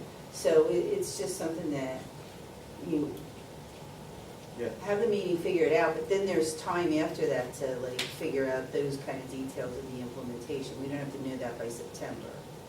No, absolutely not. In fact, DEP has emphasized that that is not desired at this time. This is a planning project at this point. The last 5-year period, we had 3 progress reports to complete. One was in 2014, which we submitted. One was in 2016, which we submitted, May or June. And we have one more that has to be submitted by this spring for the 5-year period. It's two years and a 1 year. 1, 2, 2 actually. DEP has not reviewed either of our reports that we submitted in 2014 and 2016. And they now say they're not going to because they don't have enough people. I've also been told that their EPA is considering taking action against the Commonwealth of Pennsylvania because there are not enough people to implement this program on a state level. All right, so what we gotta do is we have to, I don't know. My point of saying this is I don't know that a year won't go by and we still won't have heard anything Right. about what we submitted. So the bottom line is, we're gonna pay about $60,000, we being some entity within West Rockhill. We make the improvements and we're done because we're in compliance and we never have to measure anything. It's to fix a hypothetical problem. Right. Well, the bottom line, really, if I'm hearing what Bob's saying correctly, is that you need to get a plan in. Yes. And Right. We need to who adopt knows this. where it goes from there. Right, right. We need to do that. And I'm okay with, we get a, 13th, you and I are back, as long as we can work it out with Don, because Don won't be here. You go to 16? it's past the date. Past the date. 15th is the final thing. Yeah, 15th is Friday. 15th is on Friday. Do you need to be here? Probably gonna go anyway, so it's ridiculous. How do you, we don't have any recourse, we can't But we have discuss to- with anyone. We don't I have, don't think we can. we don't really have a choice. And I felt that way with you last month, but after this was explained to me the way it was, the fine that we're gonna be set an example. They're gonna use us as set an example. I don't wanna cost the taxpayers money in a fine, where if we adopt this, but we maybe not do it yet, Well, they gotta define what the fine you know, is. and we make them force us to down the road. Yeah. I don't know how this is all gonna be implemented within 5 years, which is what they're saying it has to be done. Because I don't think they're gonna be able to deal with 800 plus different plans, In to 5 years. review them and not have problems. Because I've looked at a lot of plans that are online. There's some that are 2 pages that are, I think, just summaries. There's one that was 843 pages. I can't imagine the engineering bill for that. But these plans are all very, very different, and DEP is understaffed, so I don't see how this is going to be implemented within 5 years. What happens in the first 5-year authorization, it took 10 years to get it done. And the DEP administratively extended it for 5 years because it couldn't get done in 5 years. Who knows, this might be extended also past the 5-year authorization. And they haven't reviewed the plans we've already submitted. We had to submit progress reports, which we have not gotten a review back to say whether we were doing things correctly or not. When does the 5-year clock start? When they adopt it or when it's approved by DEP? the clock starts on March 16th, 2018. Whether they've looked at it or not, our plan. But I wouldn't recommend implementing any construction until DEP has commented on the plan, because you may be wasting your money. Right. And if. I feel that same way. If the first year goes by and we have to submit a progress report and we don't have their review, that's what we tell them. You know, we didn't do anything because you haven't reviewed our plan. Okay. I don't want the township to get into a situation where we're gonna get a heavy fine and then have to do it anyway. That's. Correct. You're gonna pay twice. Right. You're gonna pay twice. I don't wanna, that's what I'm saying. I think we should just get this over with and then I'm start following through. gonna recommend we have this meeting on the 13th of September, which is a Wednesday, second Wednesday. Why don't we do it right now? You can't.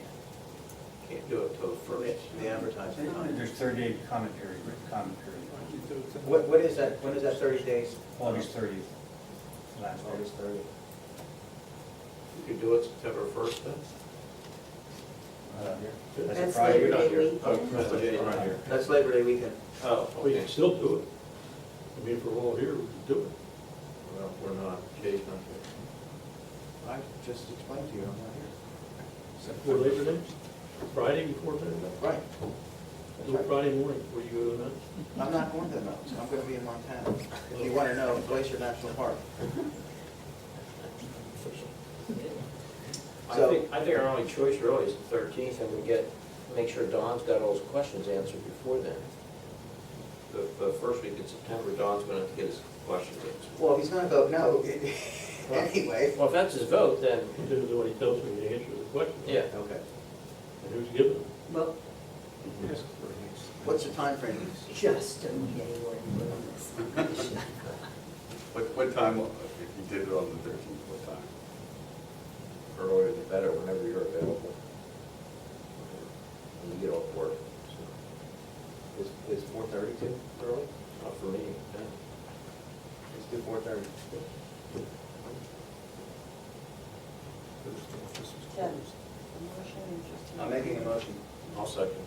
September 13th, 4:30. Okay, motion's been made and second, all those signify by saying aye. Aye.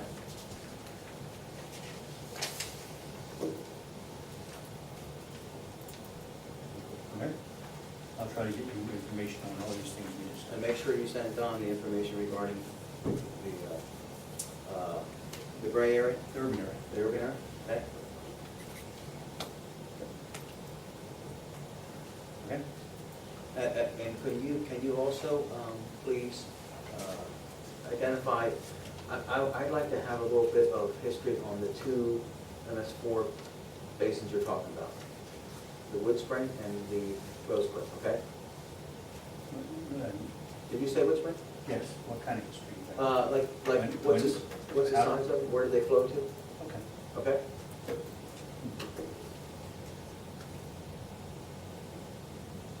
I don't know what stream or what area the Wood Spring flows into. Well, they both go through the same watershed. Mill Creek? Branch. Branch? Actually, Branch. it's a Mill Creek first.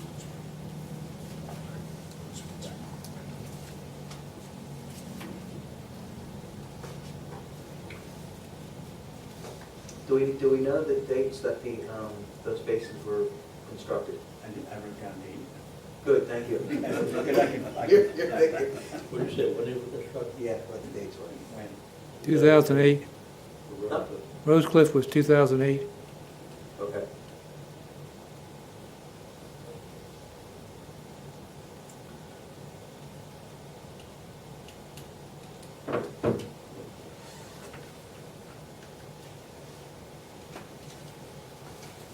Okay? Yep. You have the plan review status, nothing requires action at this time, and there is no authorization document. Okay. With that being said, I'll entertain a motion for approval of the engineer's report. Motion's been made by Jim, seconded by Don. All those signify by saying aye. Aye. Thank you. All right, next on the agenda is the solicitor report. Hi, Mary. Hi, before I get into the solicitor's report, you asked me a question about the Manderfield Preserve. Yes. I'm not sure that you actually need a third-party enforcement agent on the Manderfield Preserve and enforce that, and the court would have permanent jurisdiction over it. All right, the first item under the solicitor's report is the speed limit ordinance. The speed limit ordinance was, you discussed it at the last meeting. It was advertised for your consideration. It's in the packets, but after the packets were posted online, Steve noticed that I did not adjust 3 roads. What was it? Clymer, Gold It was Mine, Barnett, Simmons, and Gold Mine. and Coleman. I knew there were roads I drove on. Those were the ones that were identified. Were identified as getting reduced. Yes. Right.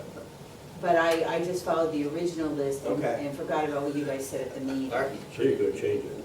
It has been changed.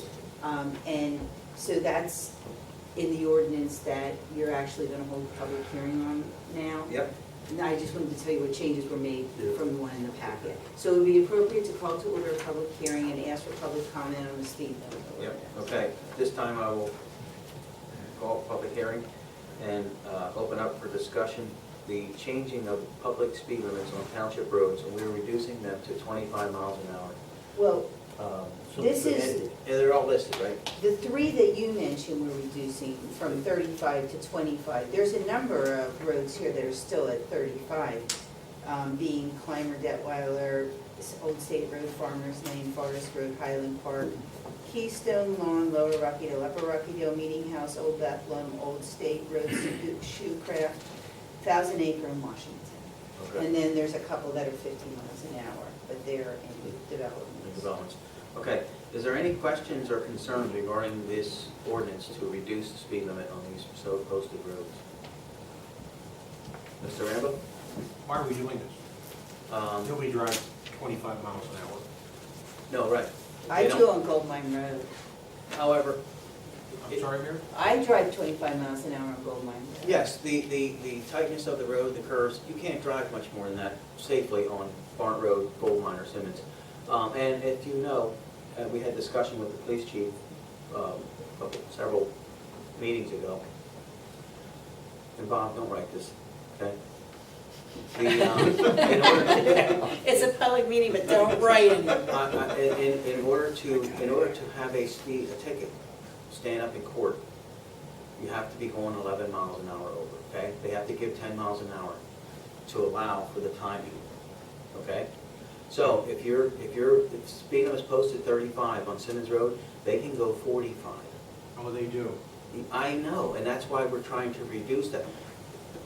I don't think you can drive 45 on Barnt Road, realistically, without crashing, I think, unless you're a daredevil. So that was the intent here, is to reduce the speeds so that they could be safely managed. We have a little bit more control then. If we have police set up timing, we still have to give that 10 miles an hour, but now we can stop some of the excessive speed that's happening now. That was our intent in doing this. Okay, understand, thank you. There's an issue to the defense mechanism there with the increased speed. Ben, you were next. Ben Body, Barnt Road. The speed limit now, as I understand it, is going to be reduced to 25 miles an hour on Barnt and Gold Mine, and what was the other one? Simmons. Simmons? Yep. Yeah. I think it's a great idea, well, long overdue. I remember when the speed limit signs were first posted on Barnt Road to 35. Nobody went 35 before, but as soon as the signs went up, well, everybody thought they had a boulevard there to drive on. Mhm. So. And the road really can't handle that safely to go 45. So the intent here was to try and reduce that down a little bit. And I know some people may be offended by it, but we're trying to look out for the safety of the residents. Tony? Yeah, Clymer Avenue, is that on, that, it's only those 3 roads? Those- right, Clymer's still 35. Yep, Clymer's still 35. There's other roads that are still 35 that are listed there, and she read them off. Do you need to have them read off to you again? Like No, I just Shoecraft wanted to know, I Road, just was Christian wondering. Rivera. why Clymer did- Avenue couldn't be. We did one, about 2 years ago, 3 years ago, we changed catch basin to 25. That was 35 and they were speeding. We changed that, it's been 2 or 3 years ago. huh? 2 years. But I think Tony, to Tony's point, he stood up last meeting and said he was concerned about. Yeah, Clymer it was, I Avenue where he was lives. one that asked about it, Yeah. and then I can't even get it down, because Well- that section of road, you can't, it's impossible. And the way the water, in the wintertime, goes underneath the road, I mean, it doesn't matter what speed you're gonna go, but you know, there's still ice on the road, you know what I mean? But I just wanted it's impossible to do 45 back there, that's all. And it's a short piece of road, and then going out to Meeting House Road, there's kids, you know, that play soccer. I mean, Greg said that it was mixed use, I get that, but there's kids that live in the house, and I mean, I've came home quite a few times and a ball's going across, you know, the street, whatever. I mean, I don't drive 35 back there anyways, but Does it make sense to make Clymer 25 miles an hour east of 309, while west of 309 is 35? Yeah, it would make sense. That's Two it. different roads. yeah, they don't connect. What do you think about that, Matt? I would be in favor of that. I'm sorry, what you said you're in I mean, favor you of. can make Change it it, all can change 25. it. People are gonna go what they're gonna go. At least then you have a base Well, no, to charge them. Clymer- Exactly. East of I 309 got is it. already 25. It's already in. But west of 25 where Tony lives, it's 35. He lives west. He lives west.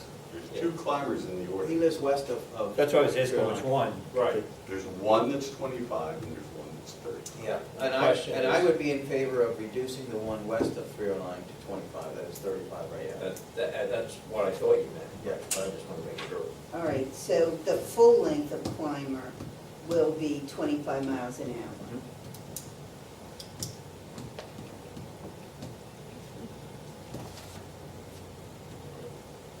Any objections to that, Don? No, I mean, the bottom line, it's just a piece of protection for us, for the police. If Yeah. somebody exceeds it, they can get them, if they catch them. But that isn't gonna say that they're all gonna travel 25 miles. No, and they still legally could go to 35, as you know. It's just a foundation. But now we can Well, stop legally it they at can't. 45. That's a decision the officer of the police Right. organization made. Because if it's not over that amount that you said, you can't afford to go to court. Correct, that's what the That's one we're a trying cost to make. issue. Any other concerns or that? No, On I the don't list there? have any. Okay. Any other concerns from the audience? On this ordinance change with the so noted change in the Clymer Avenue Thank you. road? Seeing none? I guess I can close the hearing? Yes, you may. All right, at this time I'll close the hearing. And I will entertain a motion to adopt this ordinance. So Can I have a number on that, please? Yes, it's 237. Ordinance 237. I have a motion made from Don, I'll second. a second, Jim. All those identify by saying aye. Aye. Aye, ayes have it. Okay, the next item on the solicitor's report is the signing of development agreements for the Moyer Cedar Hollow Road. Well, that skips over the one I have on there, but anyway. Oh, what do you have next? I had the Little League sign or something. Yeah, let's skip to Moyer Cedar. Okay.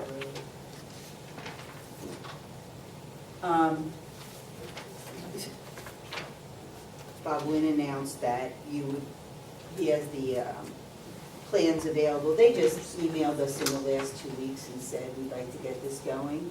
It's been sitting around for a couple of years. Right. So the development agreements were done, we just had to clean them up and update them, and they signed them and sent them back. And so I have, for your authorization to sign, we need to make a motion to authorize signing the development agreement and financial security agreement, and there must be a stormwater management agreement in here, yes. So moved.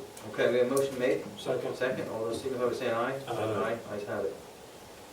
Thanks, I'm gonna send it out, we only have one copy, so let's Do it right. keep it careful. Okay. All right, the next item on the solicitor's report is, at the last meeting, you discussed allowing the Little League to park on the Hayfler. I said I'd send you a. Yep. That's okay, we know what you're talking about. Park on the Hayfler track. Mhm. And there's a couple of things, I understood there were some things that they needed to do before you signed the agreement, and you're Correct. concerned that they have not been done at this point. They were, as part of your motion, you said that they had to fix the ruts that they created from the sign that they installed. As of this date, they still have not fixed the ruts. Okay. So would you like to table this? Or would you like to authorize execution after the ruts are fixed? Well, that would cover it, wouldn't it? Yes, it would. Okay. I'm okay with that. I would have tabled it, but that's okay, you know, as long as if it's, I don't know if they have any fall ball that they want to play or something, you know. I hate to hold them up. I spoke to Dave Reese, they're actually, Little League's in a lull right now, everyone's on their vacation, and then fall ball starts back up. Yeah, and that's gonna start in September for sure. Correct. And we don't meet until September the 20th. well, no matter what, if they get the ruts fixed, then I'm okay with it. Why don't we make that condition? Yeah, I'm okay. Is there Then the ruts are- clarification how they're gonna maintain it? It's They right understand here. it's It's pretty right green. here. It's in the agreement, yeah. I mean, I've read it, but do they understand it? I would hope so, they're getting it in writing. They're getting it right, and you're on force it. And they're gonna be parking on open field, right? Mhm. They're gonna mow it and maintain it. Right now, it just grows up and we mow it once Are a we year. gonna put any fence around where they're gonna be, so they're not all over the property? No, it's already fenced in with trees. There's trees on all the There's other sides. fields too. There's only a small opening between, to get to the baseball field. Right. That's the only, and the opening to get to that 8-foot driveway. Those are the only two openings. Other than that, there's trees all the way around.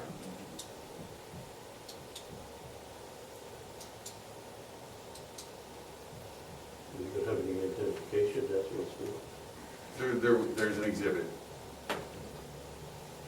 Because you got a field just west of that, or west of that also. That's right into their baseball field. Oh, or do you mean the one on the other side of the Hayfler? We could put up a sign. That's not mowed, I mean, it's a high field, mowed for hay. I think you should have some signs here. We can get signs. They can put them up. We can make them put up. Good idea. But Good idea. Do we want to revise the agreement to reflect that? And they They can can sign sign it it. Yes. on. I still got some signs. There's only one place. What kind of signage, Do you sign? what would you like the signage to say? That's notarized, that's for Okay, notarized. chill. Parking, Parking only signs. parking, How many? Or no parking past this No point? parking when moist. The satisfaction of that.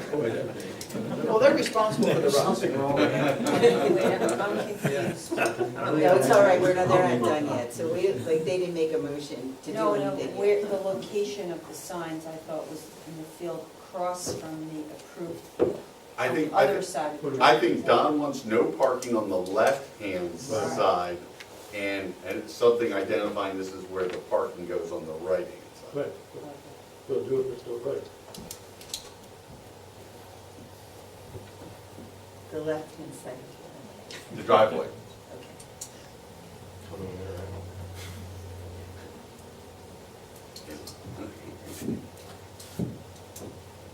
It's too bad I'm living out So is that gonna, are you gonna put that in the motion? Is that part of the agreement? It'll be amended to put that in there? Is that what we're saying?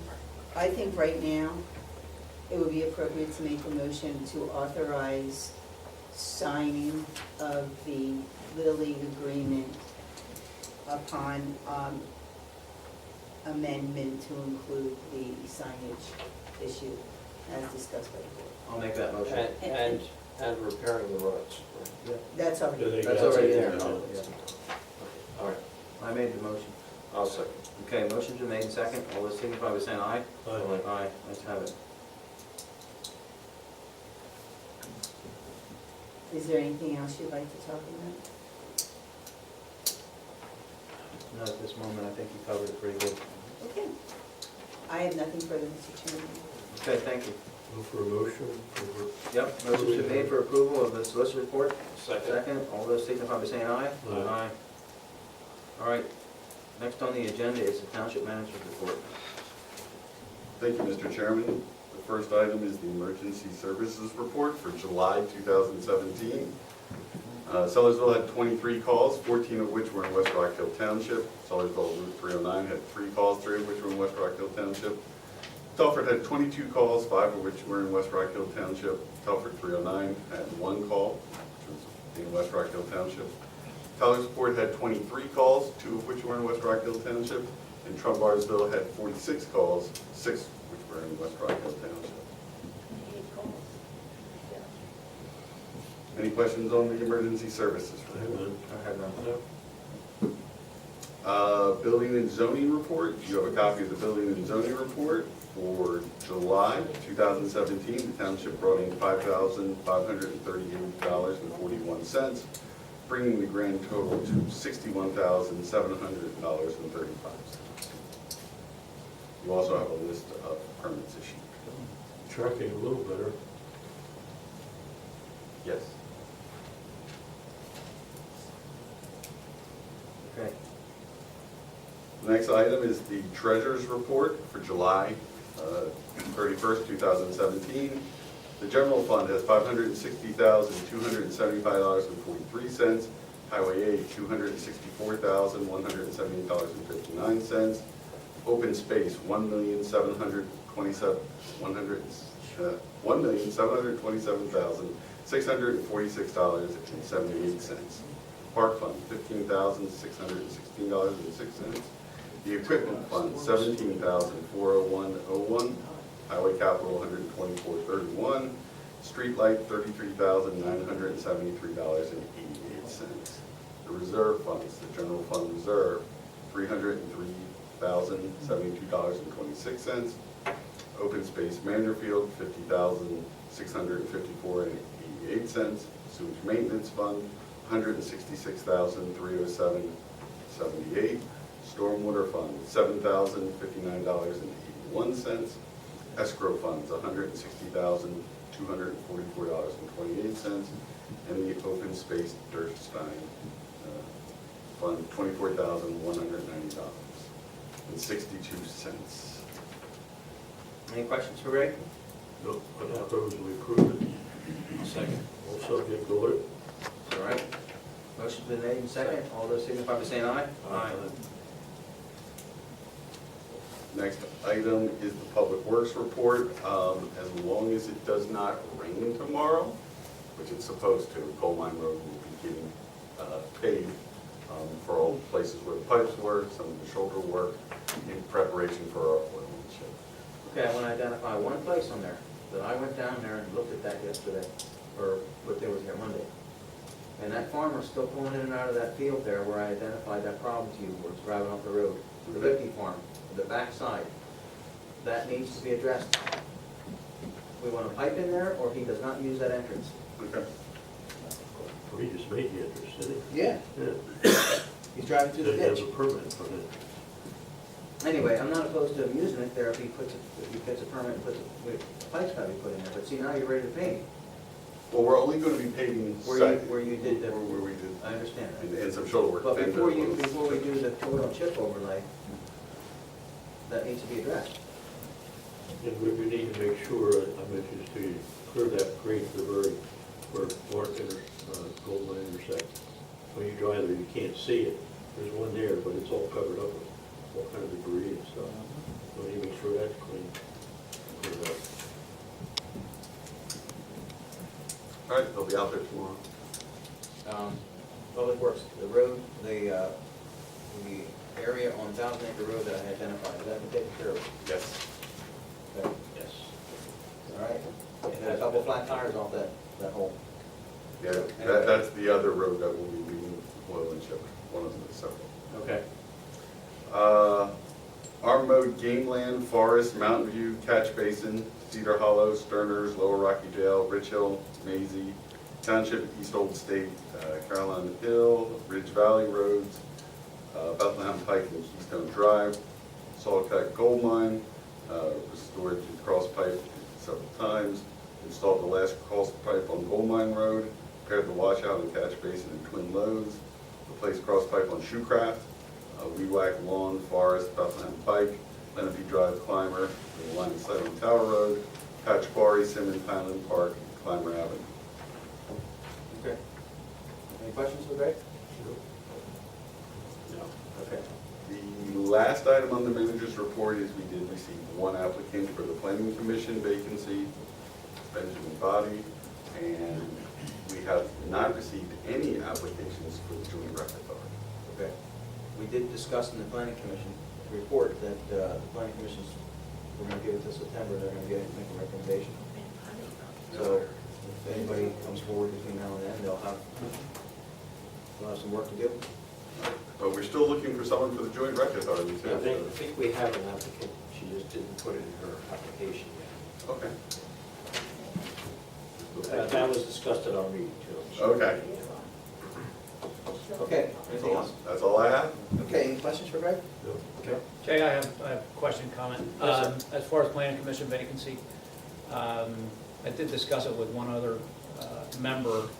We'd be willing to waive the interview portion since it is a returning chairman of the planning commission.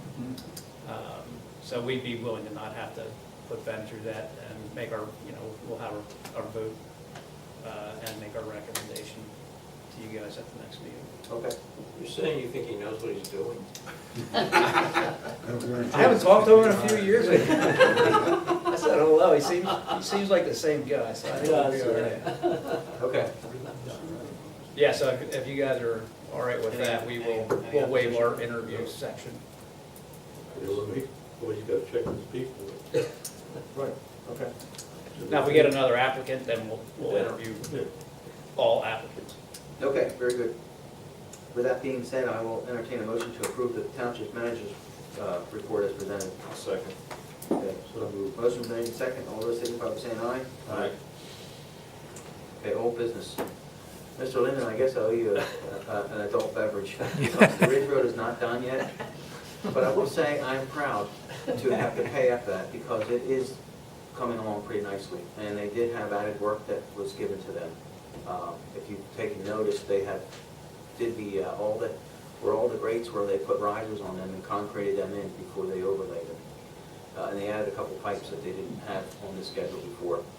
So, and the piece out here, if you've been out this way, it looks really, really nice. Does anybody understand why they do it like a jigsaw puzzle, like here and then here Yeah, and well, then here? some of that was done today because of the rain. There was water laying in areas that they couldn't do. They don't want to put blacktop down where there's water laying, okay? So he was trying not to make a Yes, and ladder. if you go down this way, you'll see where they put a coat down. They're gonna be putting a second coat over that. Where they first dug out and patched where the bad areas were, then they put a skim coat over that. And now they're gonna put a final coat over top of all of that. So, I'm hopeful that we'll have it done by the next meeting. I did lose a few days due to rain, you know that. Do I get another adult beverage? Go for a cake here. Yeah, I might have lost 4 or 5 days due to rain, but hey, I owe you. Double or nothing. They'll be done by the election time in November. No, it better be done by our next supervisor's meeting, for sure. Is that the regularly scheduled supervisor meeting? Yeah, the regular schedule, which will be the 20th, I'm buying another week. Okay? That's the big update as far as the state roads in West Rockhill Township. I still have not heard any feedback on Cat Hill. You know, I raised a bunch of concerns on Cat Hill Road. stuff. It's really low on the list. It wasn't even on the list that he had with him when we did our ride around. So, we'll keep putting the pressure on, and see where it goes. It seems to me that PennDOT, if they're doing their business correctly, has some kind of documentation that shows their progress on all of their projects.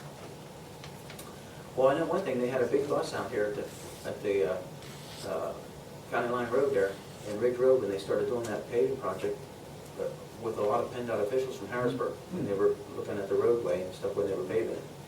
So I don't know what that was all about, but progress is every week, right? We'll share with you, we've had many discussions with the state, because I'm not in favor of the grinding in the middle of the road. I believe that Yes. deteriorates and erodes the road when the water lays in there, the salt. However, I took pictures and showed them had the police take pictures on 313, and the engineer from the state says that they have studies that say that doesn't cause that. Well, our pictures show that it does, and I believe it does. The people that do the paving think it does.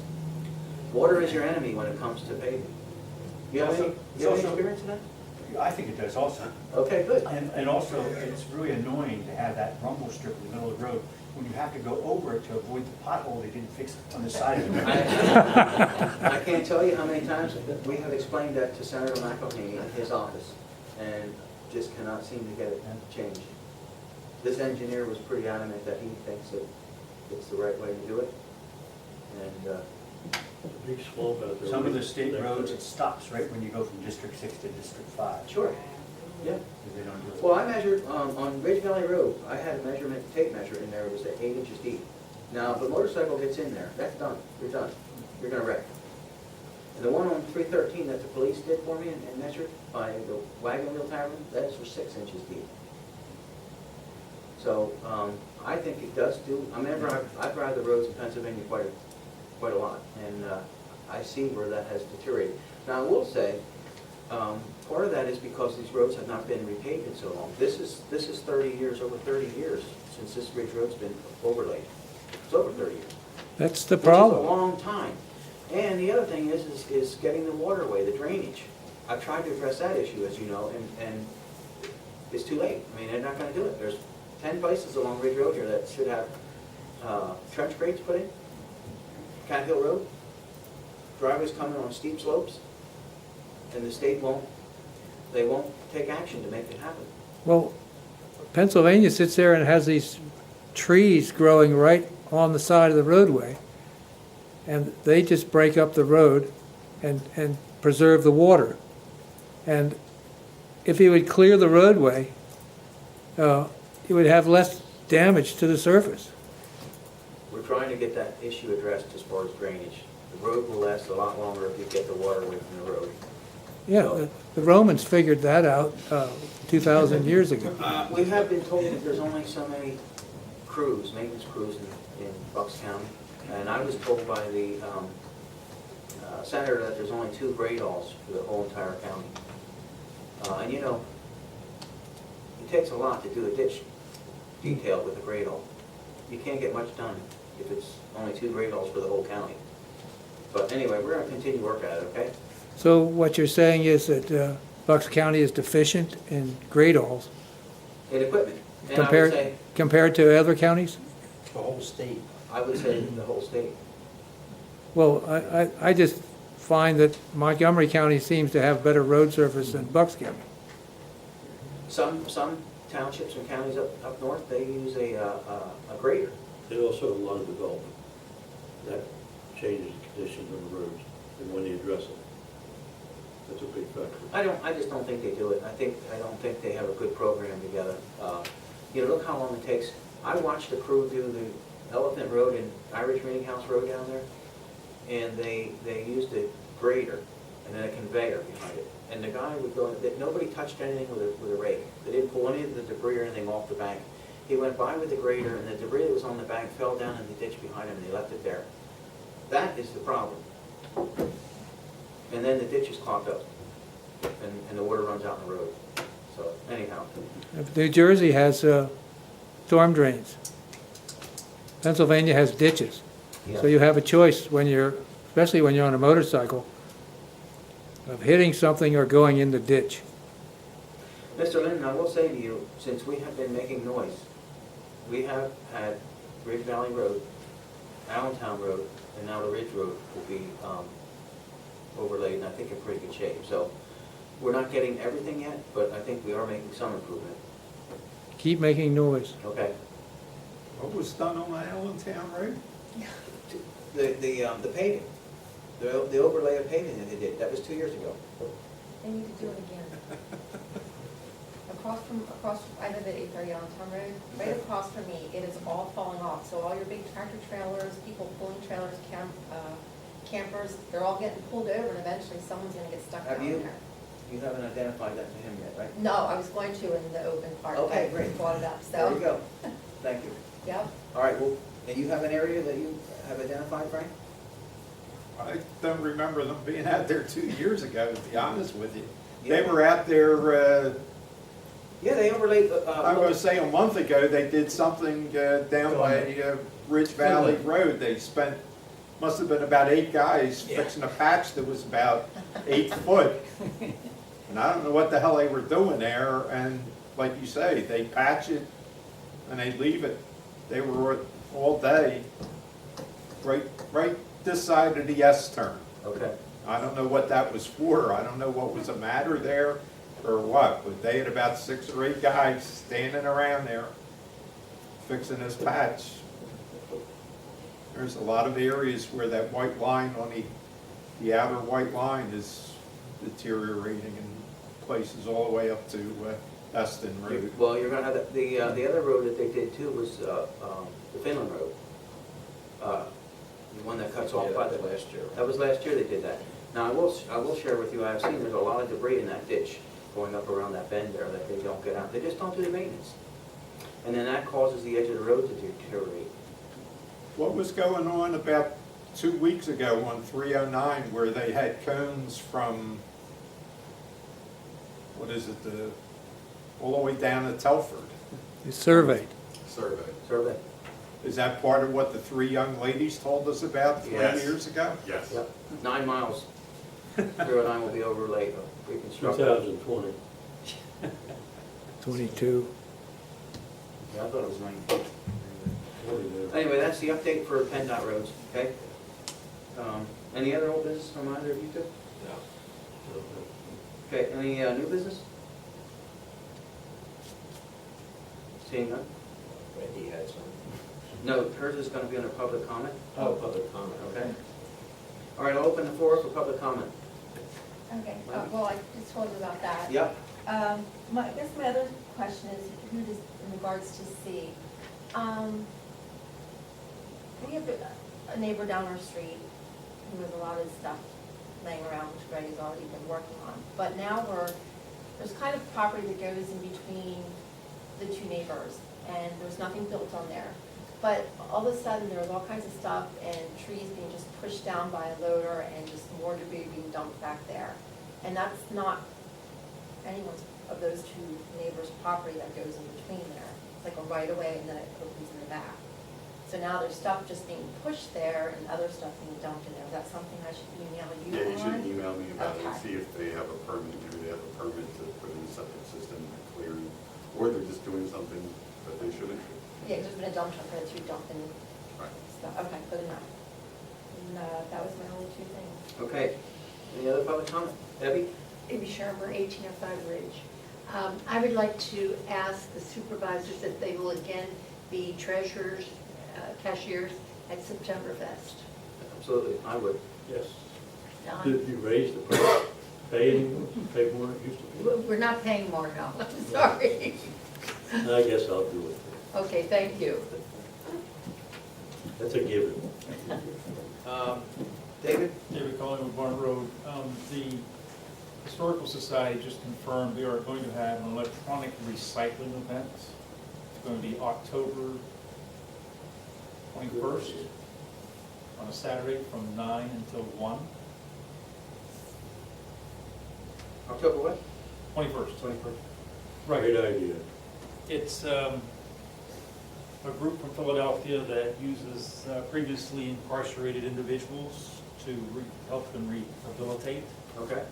and I had the chief check it out with the Philadelphia bar, and everything's legit. I'm actually gonna go see one of their recycling events in September, just to look at the logistics. We did this a few years ago with another recycling company, but this is gonna be much better for us as far as profit. Is there a limit on the size of the televisions that they'll take? 30. There is, Didn't you say they're not 30? taking any major appliances, they're not taking any air conditioners. The last time we did it, they would take those, but there was a surcharge. This time, the only surcharge is for TVs, conventional TVs. $30. Exactly. Everything else is just, we're gonna tell people $10 a carload, whether you have one item or the trunk's full and the back seat's full, it doesn't matter. And they'll bring 25, 30 skids in with big boxes in. They'll bring people in, they'll bring box trucks in. We've got 2 lines through here like we did 2 years ago. It's a fundraiser for the Historical Society, but more importantly, it's gonna help these individuals, because they're paying them $10 an hour, 3 days a week, so they take these pieces apart, they got the gold and the silver and the plastic and things like that, so I think it's a good thing. It is. And we want it to become an annual event, like our Shredder event, is one of our major fundraisers. All right. I think Greg is gonna put it on the township website or Twitter it out there. It's on the calendar. It's due to go out on Twitter on September 2nd. We'll put it up on the announcements. Electronic recycling event, is that correct? Correct. Yep. And then you're gonna, there's a price there, you're gonna give me the, Right. little more details so I can get it up on the website. Okay. Any other public comment? Yeah, Mr. just a Laser? quick note on the roads, Paul Raisner, 1402 Lawn Avenue. I don't know, you drive around a lot. If anybody's been down 611 to go to turn on the 413, that little stretch of road leading to Piper's Tavern. Yep. They put in 2 huge speed bumps. They had a terrible speeding problem, and they finally solved it. I mean, and these things are, Yeah. they gotta be 1.5 feet high, and it's a major road. I think that's a problem. It does, That's the a road's danger. getting all gouged, but it's interesting to see, you know, and if you get a chance to take a look at it, I didn't think they were allowed on a major highway like that, but I guess they are. We're getting a lot of complaints about that too, of course. Yeah, but it's unique. Yeah. You know, when we did when I raised the concern of the grinding of the middle of the road, because I think it deteriorates, they came back with the safety thing, and I had the chief check, we haven't had one crash in West Rockhill Township because of someone crossing the center line, in as far back as he has records. So, you know, there may be a safety thing, but I think they're more of a hazard too. I think they cost the taxpayers a lot of money. This is unique, you have to see it. I'll be sure to check that out, because I work right close by there. Any other public comment before I close this meeting? Seeing none, I'll entertain a motion for adjournment to executive session. So moved. Motion's been made, second? Second. All those signify by saying aye. Aye. Thank you all for coming and your input.